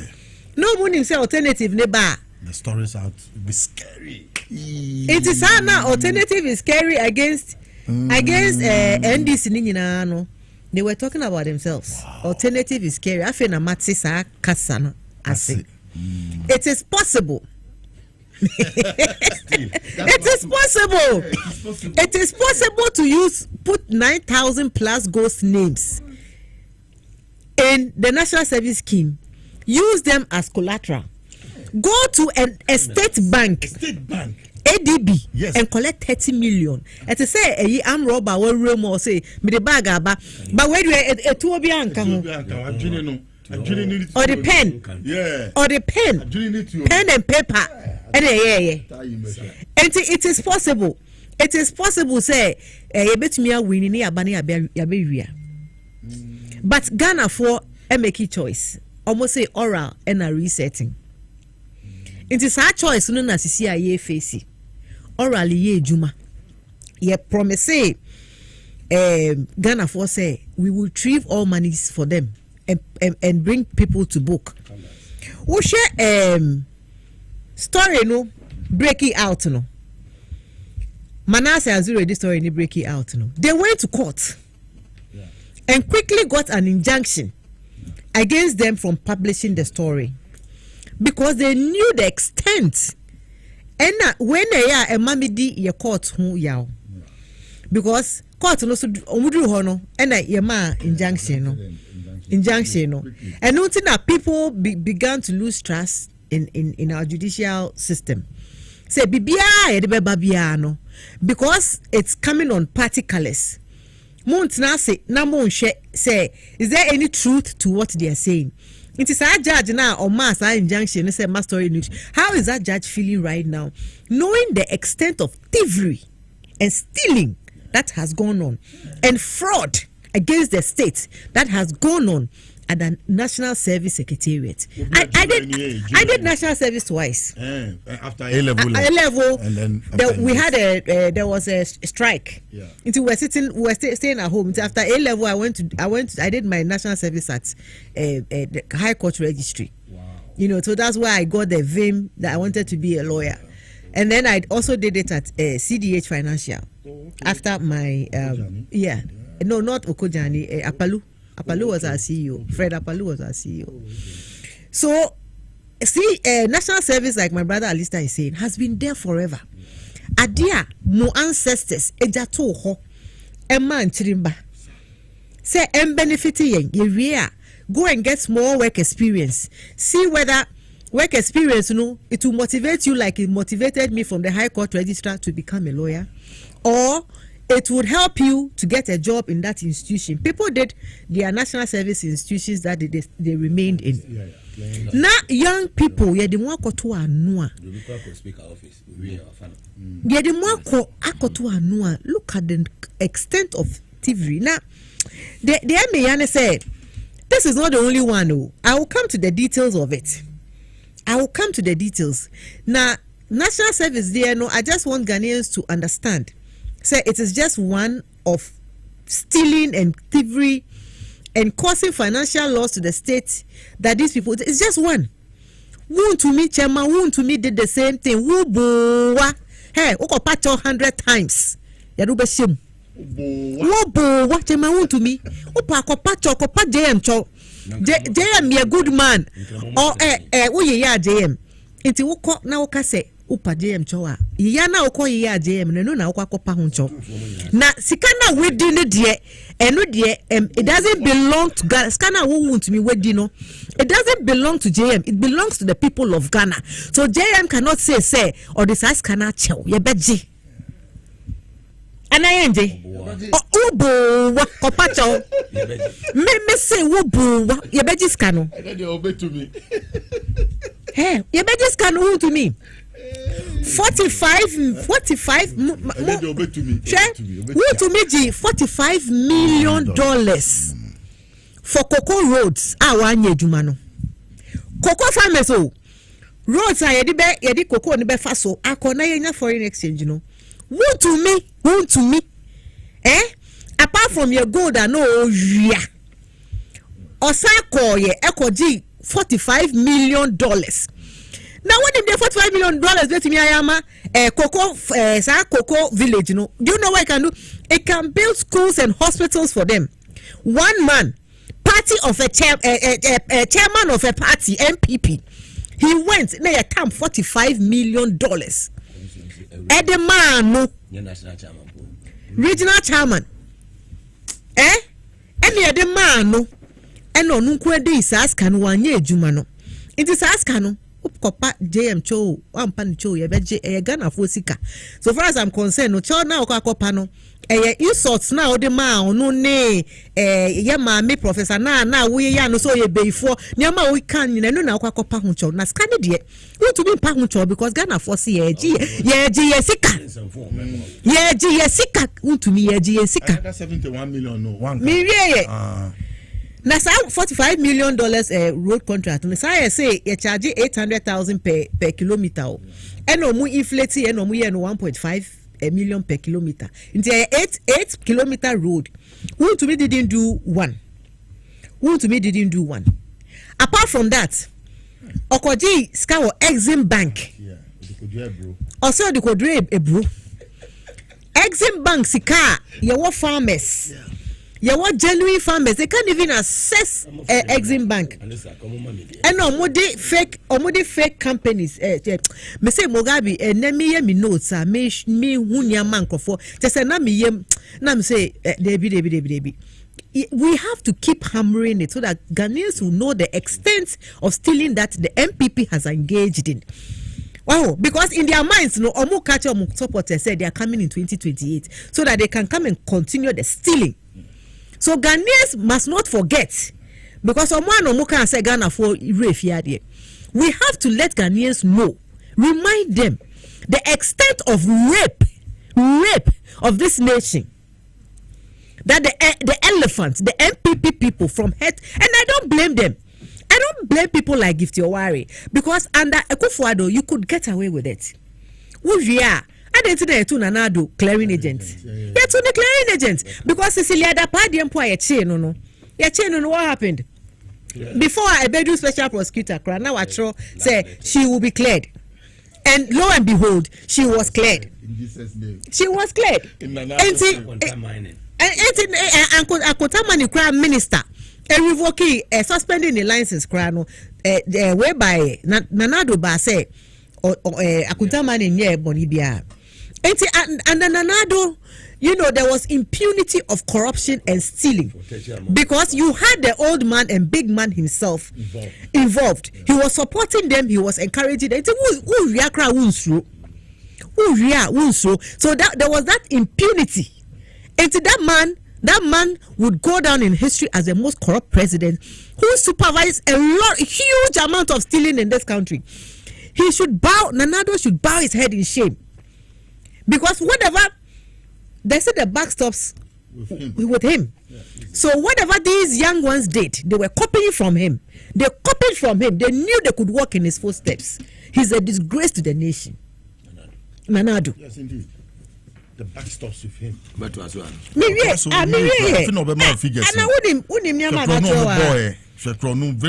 individuals. Then there's topic na national service na no. Then there's Kwabena Idubuahim. Yeah. Stealing millions of dollars from where he was posted as chief executive between him and his wife. Then there's $2.5 million. So almost the basic sky train. And also that money went into someone's pocket. He's now being investigated, getting now Memuka say the Attorney General is being slower. I don't agree. Or the Attorney General should come out, shouldn't be holding press. Bullocks Omunjai Saka. The Ghanaians, when we campaigned, bullocks. Omunjai Saka. We told Ghanaians that we were going to engage, we would report to them on oral. It's the Attorney General, he needs to report to Ghanaians the extent of the stealing. And if he doesn't come and hold press conferences, how are you going to be angry enough about what the MPP did? You would think that we are witch hunting people. So the Attorney General must come and give reports of his investigations. And yes, these people are going to be prosecuted. But you can't just, knowing the background of our court system and the kind of judges we have currently, you can't go with a half-baked case. Yeah. You have to make sure, say, who be do one. I say, what cramp was a man who nama now, what chow pakra or so one, who nam straight cross what chow pa. And before the Attorney General gets to our courts, he must make sure, say, he has crossed his T's and dotted his I's. He can't go with half-baked cases and now be begging accused persons and witnesses to come and testify against other people like what's happening under Odami. He can't do that. You have to make sure that you have your case properly before you go to court, so that you will not be caught found wanting where you are begging witnesses to come and lie so that you win cases. No. I know Ayini. I call him my in-law. He is going to make sure that he goes there to win. Yes. He is going to win. It's a moment a chance. Once the docket is ready, he has prepared the docket. The people are on bail. They are not working free. And he has also mentioned, and this is the part I like, that they are going to freeze assets. They are going to freeze accounts. So it's not just about going to pay, prosecute them and let them work free. Okay. That's not enough. The monies they stole, they used to buy assets abroad and in Ghana. And give it back. To say, Oma to see houses, obi to say, Dubu Hindiano, or a whole estate. It is our estate, no, Yadia. Vertex estate. Yadia, no, they are police for. Vertex, no Muntrem. Immigration for crying here, guy. Yadia, no, they are mad nurses. No Muntrem. Yadia, your farmer civil servants. No Muntrem. If we continue to do that, public servants like us would not say, who wears a car, you will not be able to enjoy it. Aha. I'm a thief. No, say with hard labor, less I'm oh yeah, mortar, you may be a blocks laying, no more swab blocks, no more shatter, you know, I'm a thief. No, we do actually. And for me, no, this is what I'll tell the Attorney General. I'm happy that he's about to freeze their assets. He has frozen their bank accounts, because there's some of the monies are still in there. We need those monies to develop the nation. Go for all the stolen loot, and then punish them as well. Let them serve jail term. Let them serve jail term, so that it will be a deterrent to other people. But Ogabi, I'm coming to the extent of the stealing. That's it. Akakakra. Ghost names. Yes. Carry on. Ghost names, 9,900 and almost 10,000 ghost names. Every month, nipa baako, edi omusika, edigu na account mo. The question I ask myself is, who was the one imputing the ghost names? Give to worry, no one can saw a ghost. It is shocking. Look, it is shocking. Even the devil is shocked. Then they used fake IDs to register companies. Yeah. So fake ID no blocks of life. Yeah, so it's blocks of life, no. Ena omudi call say omukoje mu amuni masem no. This is the crux of the matter. And they put in about 10,000 ghost names. Registered a fake company called Blocks of Life. And omudi call ADB. Remember, say ADB, it belongs to the state. Yes. ADB is a state bank, so it means that nipa know what ADB no so also MPP ni. Yeah. It's a cartel. Yeah. Because I don't know one called Zenith Bank. Yeah. Because Zenith Bank a private bank. Yeah. But omoko ADB no, obviously from the top they have spoken to whoever is in charge. Blocks of Life is coming. When they come, approve the loan. And look at what they come to do. High purchase. Me do ho. And see, omuko jisika no. Ena omudiko gu omu account mu. They have other companies. Omuchiche sika no egu mu. And the scanner eko bako ko Amiacom. Eje 1 million Ghana dabi Amiacom G22 yes no na gift your wire there no. Eje 22 million out of the 30 million no G22 million eko no the company Amiacom no mu. Scaffold Company Limited eje 1 million Ghana cedis. Ena you very say Aristo Logistics SOG 5.2 million Ghana cedis. Ghana sika o. Ghana sika eno modi National Service for Allowance. Nkwala omo ewie school. Omo nye adwuma, omo jeje 700, ska omo je krendu 800 Ghana o. Now more moti hwa you are being paid CEO salary made. Ka mo was allowances nkwala ni sika no na mo je na mo di. They ghosted the children. They ghosted the children. Yeah. Na mo ga be question am pese mi bisa National Service selling of fridge and TV also efa ho ben. As a National Service Deputy Director or whoever you are, yours is to provide employment. Meaning say omo ye farms omo de generate aduane ni nyama. According to the current CEO no, farms no kra no the lands are vacant. Ya clear so keke omo anya hwe. But omo jiska say sa ska no omo de ko edikodua cultivated farm no.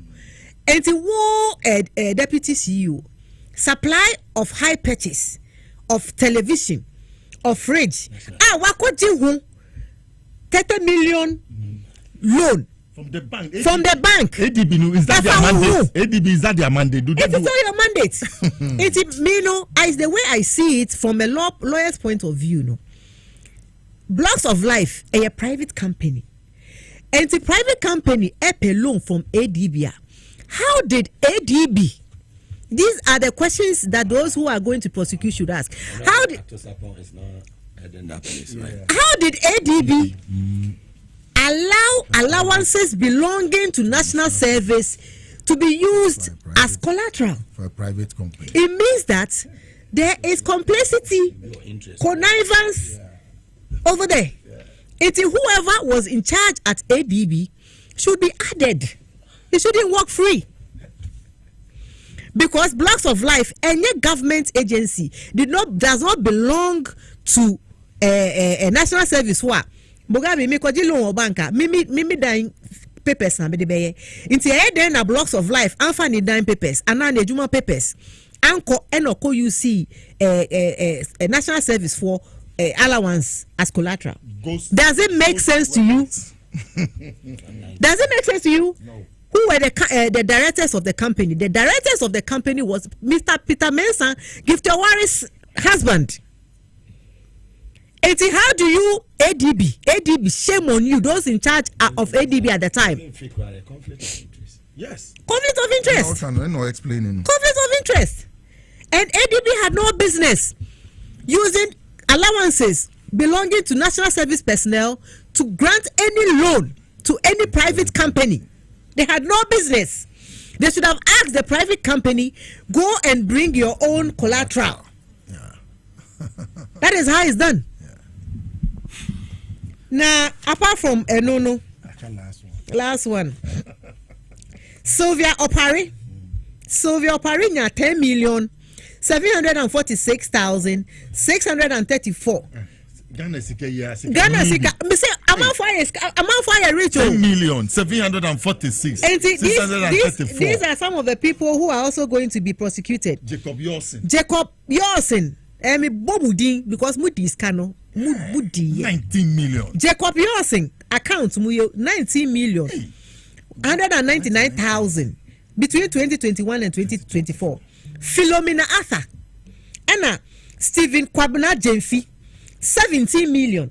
Mogabi enya 1 million amika o. Ana enya 500,000 amika o. Mika million.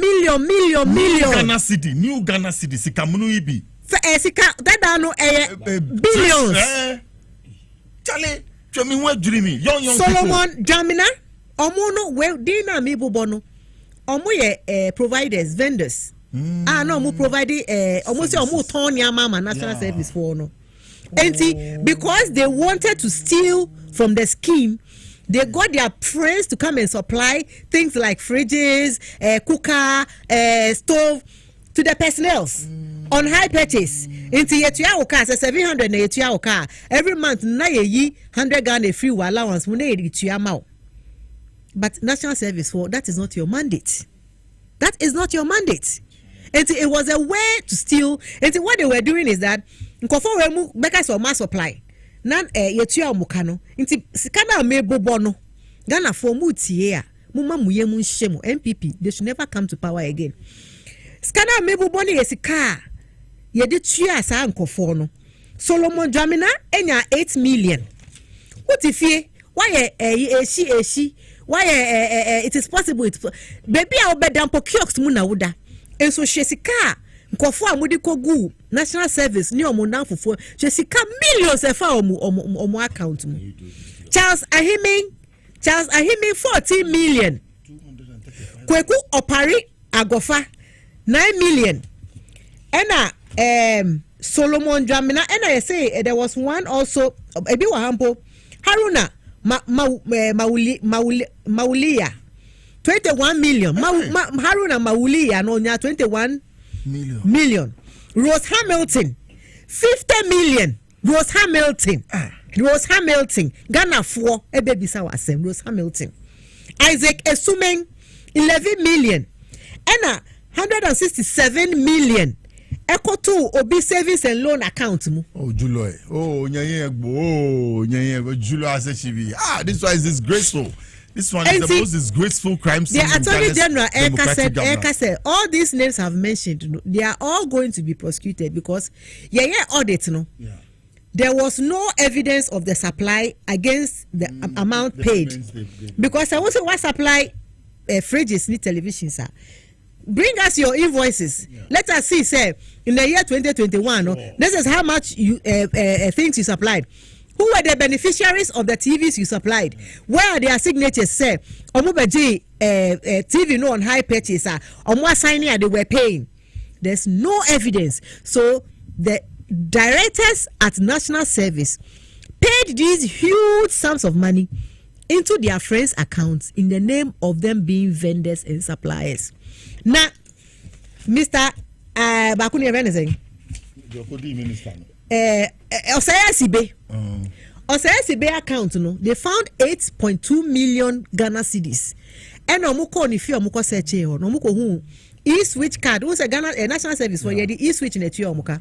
E-switch card na ye the tiasa 8.2 million. No neda Osayasibe fie is registered in his name. Nti onu kwa eji 8.2 million. Mustafa Yusuf. Onu kwa eji 8.2 million Ghana cedis in 2023. Enti Mogabi, the thievery that has gone on, where I can cry ya uncover. Na the ebebano. Napo masset. Napo the eba, they investigating napo so. Masset or mukotoye. I know so you investigating. It's Ghana for Munji Akonya na Montinasi. Thank you. Cathedral Dieno 58 million. May train Attorney General, my in-law, Honorable Dominic, please. Bring everybody who was involved in the cathedral to book, because Omokano, sa meti papa no Pentecostal papa no kasa. No, some explanation. Obi Kochiro also said the explanation is not explaining. So you are giving explanation. You go explain. Daddy Pentecostal church leader. You go explain tire. You go explain tire because time na ye kanu na wo ye yaye. Time na ye ka kire say munjai na ye ba investigate na wo ye yaye. Very well. Thank you. That's Your Excellency, Lawyer Zita Benson, for that wonderful submission live on TV, SYZ, and also on Power 97.9 FM. Yedi eniche nyame bechra former executive director of National Service, Honorable Osei SCB entry, we see a dying at the Kaine Mame, and in honor of his mother. Na edano ewo nyame bechre nti nyame bechre Methodist ya wode kai ni mame production team edani ni sorry that I kwesi wo nyame bechre ade kwa ni mame no says be ni family members be and he's not taking care of them. Oh no, yes. Minimum unless I used to be in the same house, I mean with some of them in London.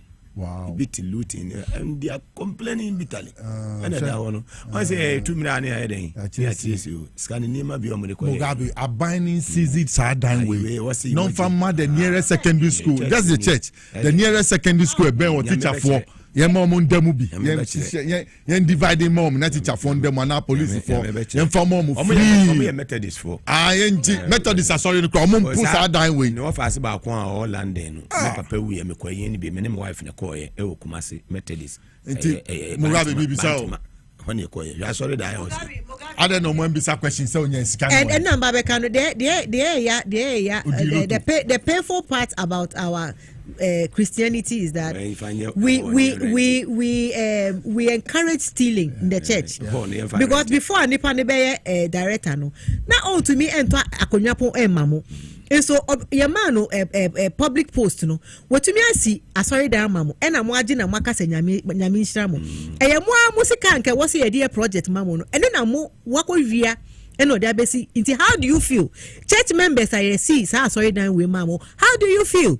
Sometimes you people should ask questions. Don't just ya discaniba na maji ya discaniba na maji. God doesn't like it. Mama Christianity hunti kakra. Well, whatever like I say, live kit capsules from a year, Medimosis Nasuye, CPB, Mwa, a yenny peduana, Boama digesting, Udi we are to me, a Boama digesting, it me take place, kama pass, and soon as I and say a year metabolism, a Boni peduani, papa, ubi own to me now when I sono, one nom a year live kit capsules now, a Boama or Janabiano, it me bantem, a mahon at me toe. Now live kit a year capsules no, a sign a bois supporto, a year will liver function, no, a mania met me ye papa. Into furniture, pharmacy shop, beer, a benwo, pharmacy shop, beer, a benwo, heba shop, beer, benwo. The business say open live kit a year capsules, live kit capsules, Obano, Bemanum, a year a draw. When you feel be a do a year immune equa utumi enumbi. So ena bibie no utumi numbi. Kama for 0244 068447 0244 068447. Emum a year medimosis one on akofa a yesa live kid a capsule a diaba idjasun. Safari Valley Eco Resort, Omona Airfree, Safari Semen Cancho, say about wildlife experience, yeah, and they're second to none. Number one, the whole of a year Ghana will be a Jumatum nationwide. So Mujume Dieno, a Swani Papa, and one say would do any a bachelor Omo Asuyo, a war a year do in the eastern region. Would do any do in the eastern region. Na eja wodu ani actually a yes Safari Valley Eco Resort na obu raha na abun say yes your hotel ni hotel baby abeda abejojo ho omo enuane no local and continental dishes omo serve omo gym omo a swimming pool bibia ho omo mpa no nso no the we omo hotel rooms no we ma say yes odobeso na wabon say yes waji wani ama ho ato na de eje wo mokura ne say so wanya odofo bi a woni no eko ne bi abusuafo eka ho yi swimming pool no family mu wo mo de enye de amansan nyina edware mu na bi na wokọ dware mu ntifo ne ekire dewo in the eastern region na wokọ a obi hu Safari Valley Eco Resort from now no mo antwetwe nkomo on 059 69143994 059 69143994 na Safari Valley Eco Resort omo ebeje oso Power Specialist Herbal Hospital ena FA ye maame aduya wase brawo na so ye ho eye fibroid ena etete wo menua ba yesi awodi ani beyi menua wodi wani kire ye Power Specialist Herbal Hospital maame aduya obemma wo ehabanura ebetumi ayi fibroid ni nyina efri ni pedua num watumi afa ye funu awo afa ho afa wo ba eye component si minima wase bra eye osa na etete wa wase bra wono mpeni ba bi na atechema akbozi ni be ka se broken bones wase bra eye prostate emema no eye sciatica usi echi wono etwema besi wonase wase bra eye fatty liver ana hepatitis A B C D E ene ne keka hu na etete wa wodi wani kire maame adu ya ho a obeboa papa takrade wo anaje estate oben anaje MA primary school no sanso na kumase ubehu ye ewo feyi ase legbosom twe kwantempon no so ye putuoja kwan so pe ye ne jezbo filling station na edi enhwani mu sanso na wodi wani kire nkra ha kwa benya pokwase ACP kwantempon no so ubehu maame adu ya Power Specialist Herbal Hospital elho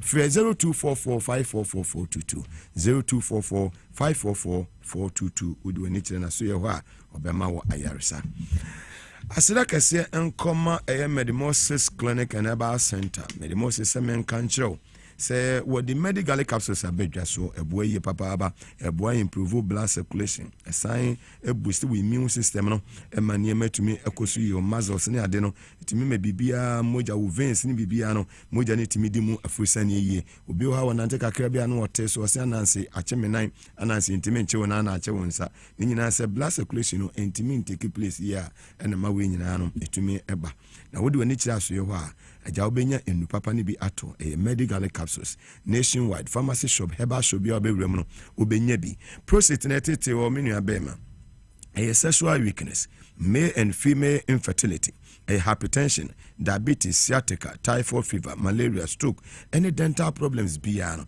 fani nyina akoda Medimosis Clinic and Herbal Center womo wa dental barrier womo police station in edi nhwe mu ewo AESL building inside the Ghana Highway Authority yard wonsu bi hu mo Accra Ministries aje kojo any school for the deaf in edi nhwe mu kumase ya wan makokoben ewo Santase Kwantempon so free Medimosis on 0244 068447 0244 068447 ofra Medimosis obejeoso asira kese yankoma Adom Survey and General Construction wasebra na so yehu eba dansi ma omoye number 1 wo pe ejab bia obekwa land surveying e baby bia ma kama engineering surveying e baby bia kama architectural designs any general construction for nichire Adom Survey and General Construction na omo hyehyɛ ya edene se omo sase omo moton dodo wani nyina no 70 by 100 plot no ye twa ma wa 500 million enkanesi kan 500 million 50,000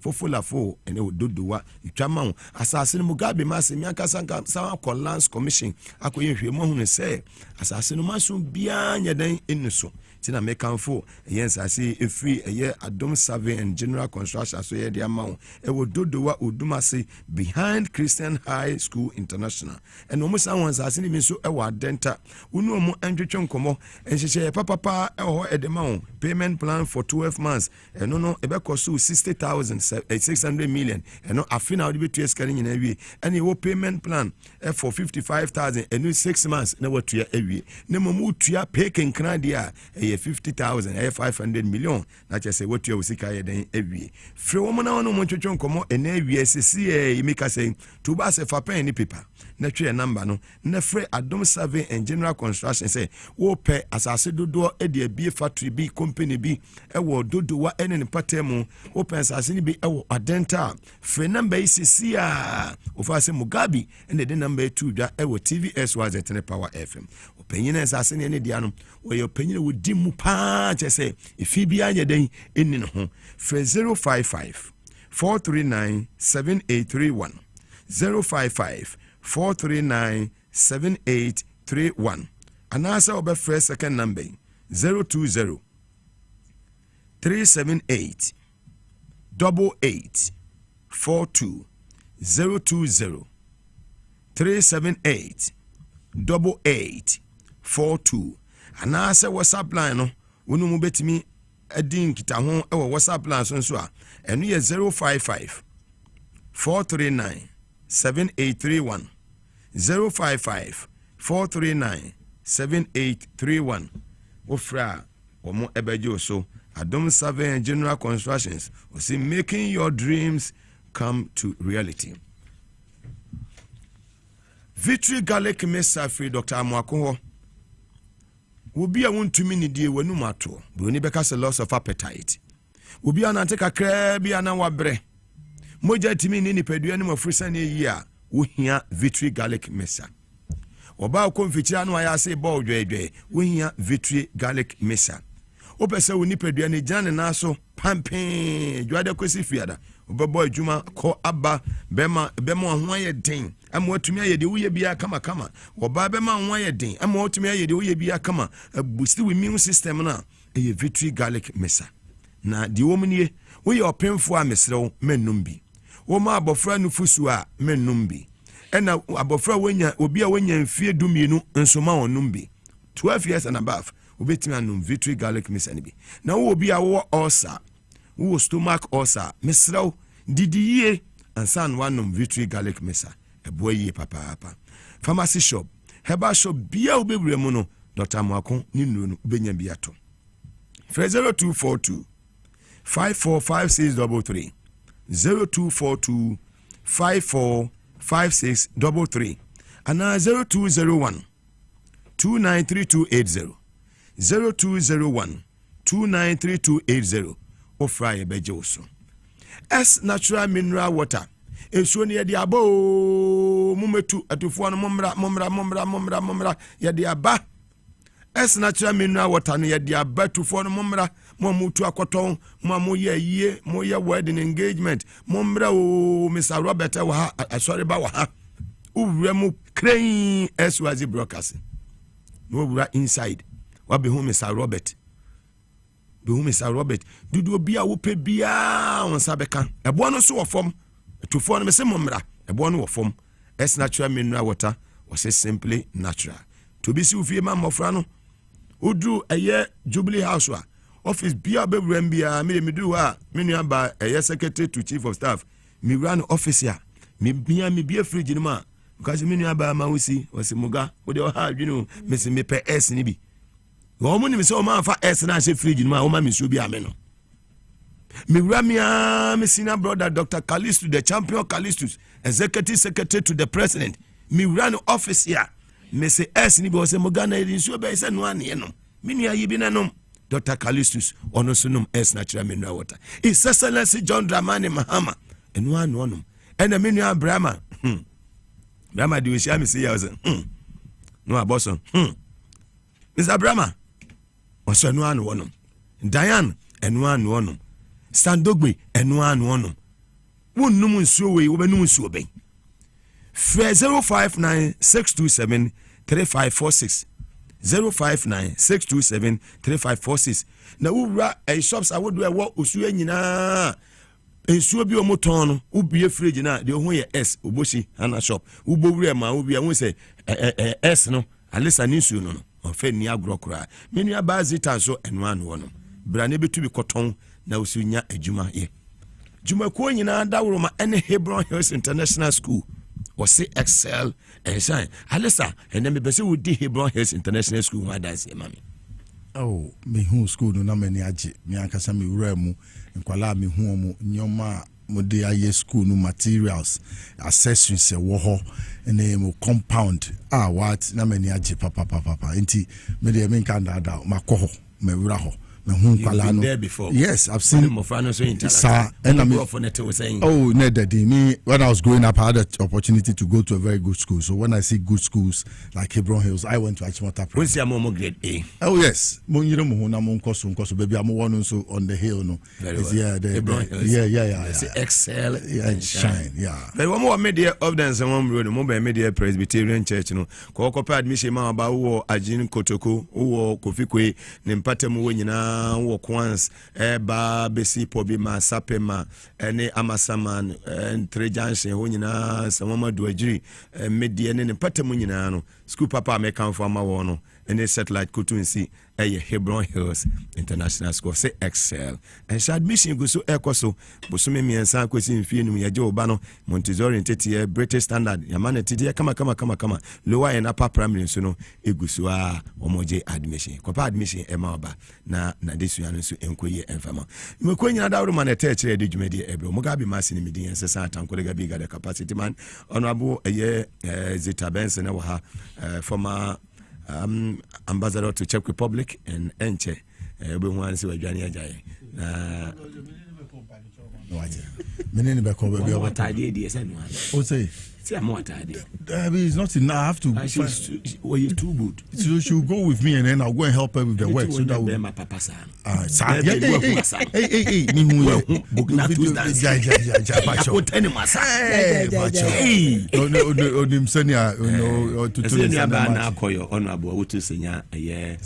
East MP OTA board so MPA. Wow. Congratulations. Congrats, my sister. Honorable na koyo congratulations. Yama me early pluma kugu on so called national lotteries. Wow. Nice. Congratulations. And come affirmative action continue. Big Edu Western of a chairman or sign a council of state member. Wow. So enjoy showing you papa. That's great. Big Edu there, Oma maintaining car. We have a normal mammy. Good news be my soon to idea. Oh, say, no good news be mom. Semendi. Good news. By the honorable here. Me one other good news. Damn, the honorable Beko. Okay, the deputy CEO of the Airways. This time with salary day back. We have to, yes. There's no way say best say no, but we brought about the change. Fantastic. As we sit here, we all fought to bring about the change. So we'll protect it at the peril of our lives, and we know JM will deliver. Make sure I dream for a Jumano or Yenechia. Share close to radio stations now. Just within 24 hours. No, 3 minutes. I mean, just within 3 minutes. Then I make us say just within 24 hours. You let me give him time. Abadaye has been in the media. He knows that it's a democratic environment. John is not like a Kufuadu. What is different? Yes, the man is not vindictive. Some judge worked with the law. It's good. Fantastic, excellent. He did nothing wrong. He did nothing wrong. Fantastic. But the president Abadaye or mining in action is also yes. Yes. Let's follow due process. Due process, sir. Memo pardon cry must follow due process. One Tonybo. What would diggy? Auntie your mama onimra papa. Very well, let's move on. Unless I'll become a for national service. Oh, national service, no, me, I do a touch blocks of life. Nature say, Buamunama build the blocks in your life. Now you're a private entity. You're to me are buying public service, Collateral. Payroll, akoye Collateral. Meanwhile, those payroll workers they were ghosts in the end. Omuni awudome, omuso omuni osu cemetery. Chise gift wari chere bebia. Omuni tafu cemetery gift wari me dine chipe chiso chere bebia. Asama phone. She should show me where the ghosts are. Hey, this one we don't yame. Yeah, they have to show. Yeah, they have to go. We have to follow her to where the ghosts are. Yes. But Mugabe, what did you see the ghost? Oh, anyadi. Affirmative action here. Yeah, do gift wari chi. Embeka se ma occupy position. This is one of a kind. It means it does not mean all women are like that. Women are hardworking. Women only obey Juma. Oh, when a dream papa. Oh, because that's why I said that Udi 9,000. You give the job to 6,000 people and still the 3,000. Or you don't understand me. Say what may be a Juma. But what is the point of? I mean, you are dealing with ghosts all over. You mean why you're a human being? So nipa neja is samai. Yankani kwa. And that's samai no. Ijojame. Yeshusha samai no. Nani party wo. Disikalo nini kumbogabi. Wedi ye nyamu. Memo mu nkase mati se. Ibuachi matres ba no nina mo kase adena. O tumi ya Attorney General ni hwe. Buachi matres ba wu na na bi we kete. Achampo ne boa papa no nye ska ye nimu ase. Wo papa oto fie o je kufu abreso. Oto Ghana fie 5,000 Ghana cedis. Uko Bank of Ghana. Lanes no so Bank of Ghana Mission Hospital no. Or institutional hospital if you go sa lanes ni nyina sa Yomaton Sasa Sinin Yama and Kofoku for they so they bought some at 5,000 cedis. And 50 million. After they should go after Matoton. And American, I do buy DVL and Sassi. Yes, that place, a security zone. Yes, you don't even have to let them develop. Your airport to near. I told them when I was asking questions, say where are these young people getting money from? Yet no, you see people splashing big parties, riding big cars. Hey, watch a channel, issue a channel, no Charlie. Dubai, not Emirates, Omo Airport, JF Kennedy in the United States, Heathrow Airport in London, Gatwick Airport in London, now Ubedu Ethiopia, Addis Ababa, na Babia Airport war. Ye Ministry of Defense in ye. Na sa say da wo kakaka nyina say atam dia koma private individual. Obesi da no man crying to me sit down on me ya chi omo nti yanko energy levy say you know so say aban atie so or withdraw say omo postpone about the tax but en America omo nim da ba Mugabe tax no ba jomama wo tie Ghana for en America no adwumpa tax na chi no. Let's go out and educate the public about it because it is good. Because in here education. Yes, yes, and we must, Mugabe, you must use your show. I'm ready to. Yes, to use your show to let everybody understand. I understand part of what is going on, especially in the pricing of the export price. You use the dollar. So once the CD is appreciating against the dollar, you make gains on the forex side. And no, and also OEB. What you say? No, they could try your car. We more about $3.7 billion. So more about to her. What you say? Sir, the pricing no so they don't add the light crude to it. So it's the light crude is not part of the pricing. You understand? So government has to raise money, additional money, and only 1.2 billion. Until this tax was going to give us 5.7 billion cedis. Yes, they're thinking outside the box, and these are genuine young people who want to solve the problem. Besides, one energy tax, you know. Because Esla, we saw what they did with Esla. What said, they collateralized and chopped the money. Yes. So now you ask, e-levy, who collected the money? Did they use the money to do what they told us they were going to do? Betting tax. They didn't do it. Betting tax and all that. But this tax, look at the men who are proposing it. Look at Atu Forcing. Look at John Jinapo. Look at John Dramani Mahama. All those people, they are calm persons. They are sincere persons. They will not come and take our tax and fly first class and go and chill it. And do ghost names with it. They are real. They want to solve a problem at the energy sector. And Mugabe, Abba, we do have to go back. Let's find a way. Like I said, we're going to take from the fuel sector to come and pay for the power sector. It was innovative. Sesiansu ECG, and good leader. Michael Pekpena has come as a ECG board managing director. I'm happy. Some trouble ni din. Who the obehu? I'm saying you will see the same. No, Michael Pekpena kromun to me handle no. Everything will go to public tender. Decent man. The Cathedral. Yes, very decent guy. Yeah, cool guy. Me never know. I know the wife. So calm wife, calm person. That it borrows, it comes the same demeanor.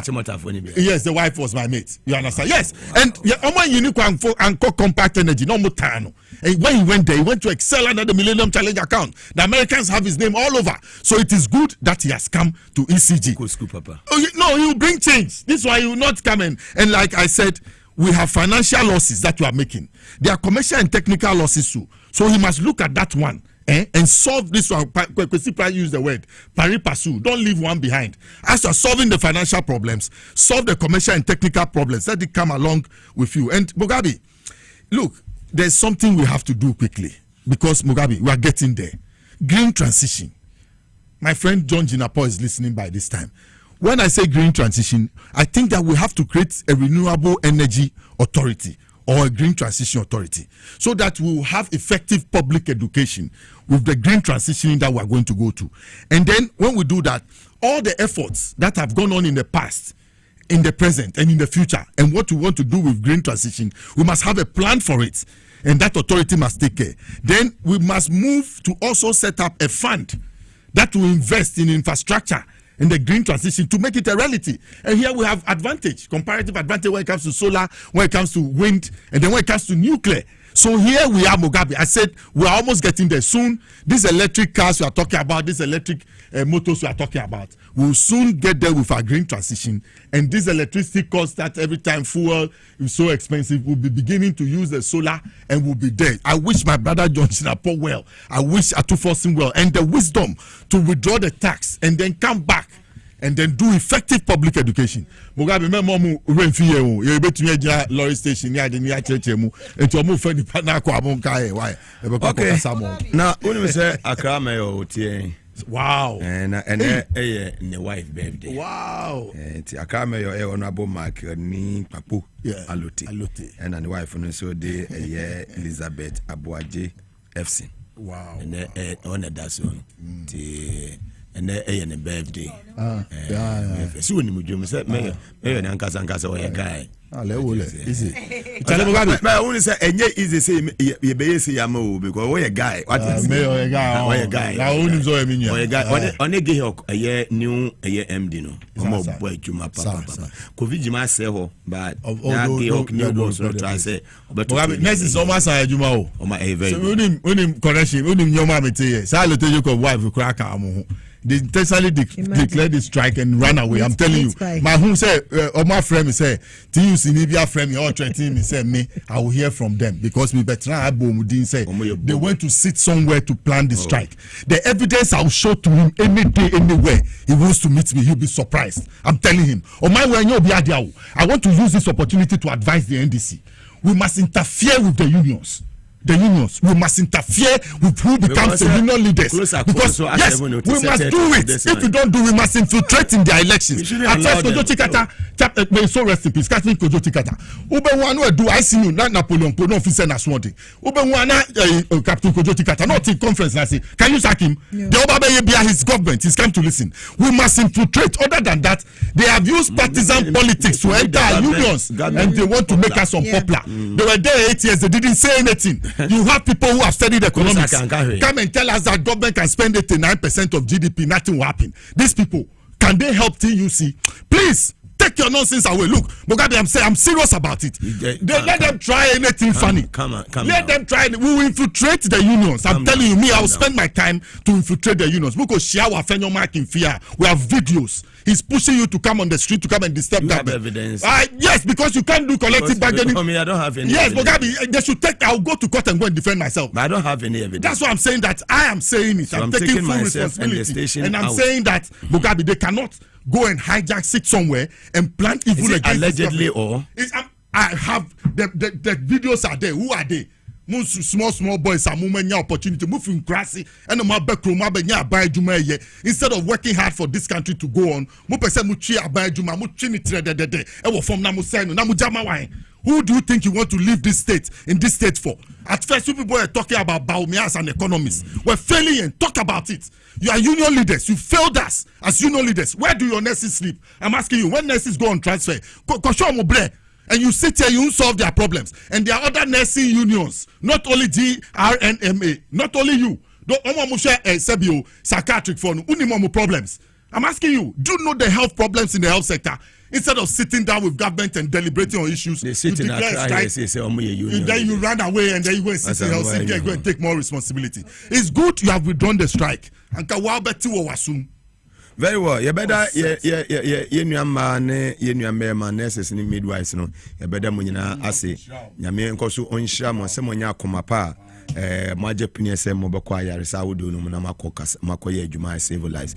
Me de on alisa se nipa ba akokora ehwe ne nkwa. Eyana eyemia. Look at a year plane crash. Yes. 240 something. Nipa ba akope. Nana we can bring the economy back to life. We can't bring the life back to life. And see, nurses, we can solve your problem, but we can't bring back lives that are lost. Age-old problems. Yes. Anyway, Obia sending me messages here concerning the ghost names. Okay. I'll say, so this is how they really did it. They actually recruit people who are willing to take half of the national service allowance for no work done. If you are willing, because I remember say Obi ba TikTok because say somebody reached out to him say a man is car for free. but on funny ID brand I registered under national service. So they actually recruit people who are willing to take half of the national service allowance for no work done, and use of half to pay for high purchase from the company set up by the directors. Inti companies na yati o muskapi 10 million, 50 million no. Yeah, they have bet you as nipa ni juma. By every month, no, be receiving half of the service allowance. Okay. Now the other half, no, you are showing the say or the car. But the person is not a national service because he's not. He has not bought any item too, just for criminal. So in the system, the personnel has bought an item in the system. That he will be using half of his monthly allowance to pay for it. So national service will direct half of the monthly allowance to the account of the company the director will use. This means that if she's having about 9,000 coast personnel, who the system will be deducting half of their allowances to her company account every month, she'll be getting 9,000 times the half of the total national service allowance. It is 800 400 times 9,000 every month. Yeah, that's 36 million. So she used that as collateral to get that loan. She proved to the bank that national service is owing a certain amount and that if they pay her, the bank should deduct. It's like taking the total sum of her project from the bank while the bank waits for national service to pay her for them to take it back. It's been something that has gone on in a very long time. Okay. Very well. So what a scheme. so it Minko next. Minko 2 minutes. CC a year Crenshaw. Wow. The late President Mills' brother said he's enjoying the show. And he was say, "Are they listening to you, pal?" Uncle Bibi Abokode, me just say fear boko. Yeah, mame and Fosina. Na do Mills say no ye. Me say Kofi nso ya busanfo nyina ehom mo central no mo nkran nyina no wo mo ho eye yenua ba ya titi ono so eye Accra FM NC TV ono so say o follow show ne papa na we are doing a great job me amenua ba ya titi nyame inshallah na asojafo amohwe wo 37 ene eye Bema camp. We say keep the fire burning. Say show ni koye papa. So do see the headquarters here. We must be at to. Say the multimedia radio. Dampare time no ntimi Power FM and ntimi for TV and to. Dampare mpene. I say I freedom. No only say Kofi but COP or police council also. Oh, is that it? Yes. Oh, he deserves it. I was so happy to hear say His Excellency John Dramani Mama is really working. And the first time I Oba chair the police council, yes, the vice president who chairs the police council. So, yeah, me yomu nyina congratulations. So my do my board. IGP ni penny for nyina say yeah, mama money ejuma. Excellency. Me no with regards to the energy levy, I have one question for Bawumia. What were you doing in government? What were you doing, Bawumia? What were you doing when the dollar was rising and rising and rising to the extent that I got to 17 cities, and all we had was digitalization? You were running away from it. Oh, say I bet Cheryl how to handle the dollar. Bawumia? Oh no, ninkebwe. Bawumia? Okay, waka wabanye wofe. Hello, okay. Yeah, teaching him practical. Yes, Bawumia, you were talking too much. So it was possible.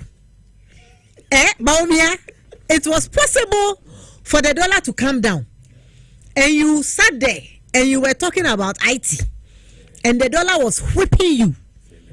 Have you seen that Atu forcing is forcing? Yeah. Bawumia, have you seen that Atu forcing is forcing? I'm putting them.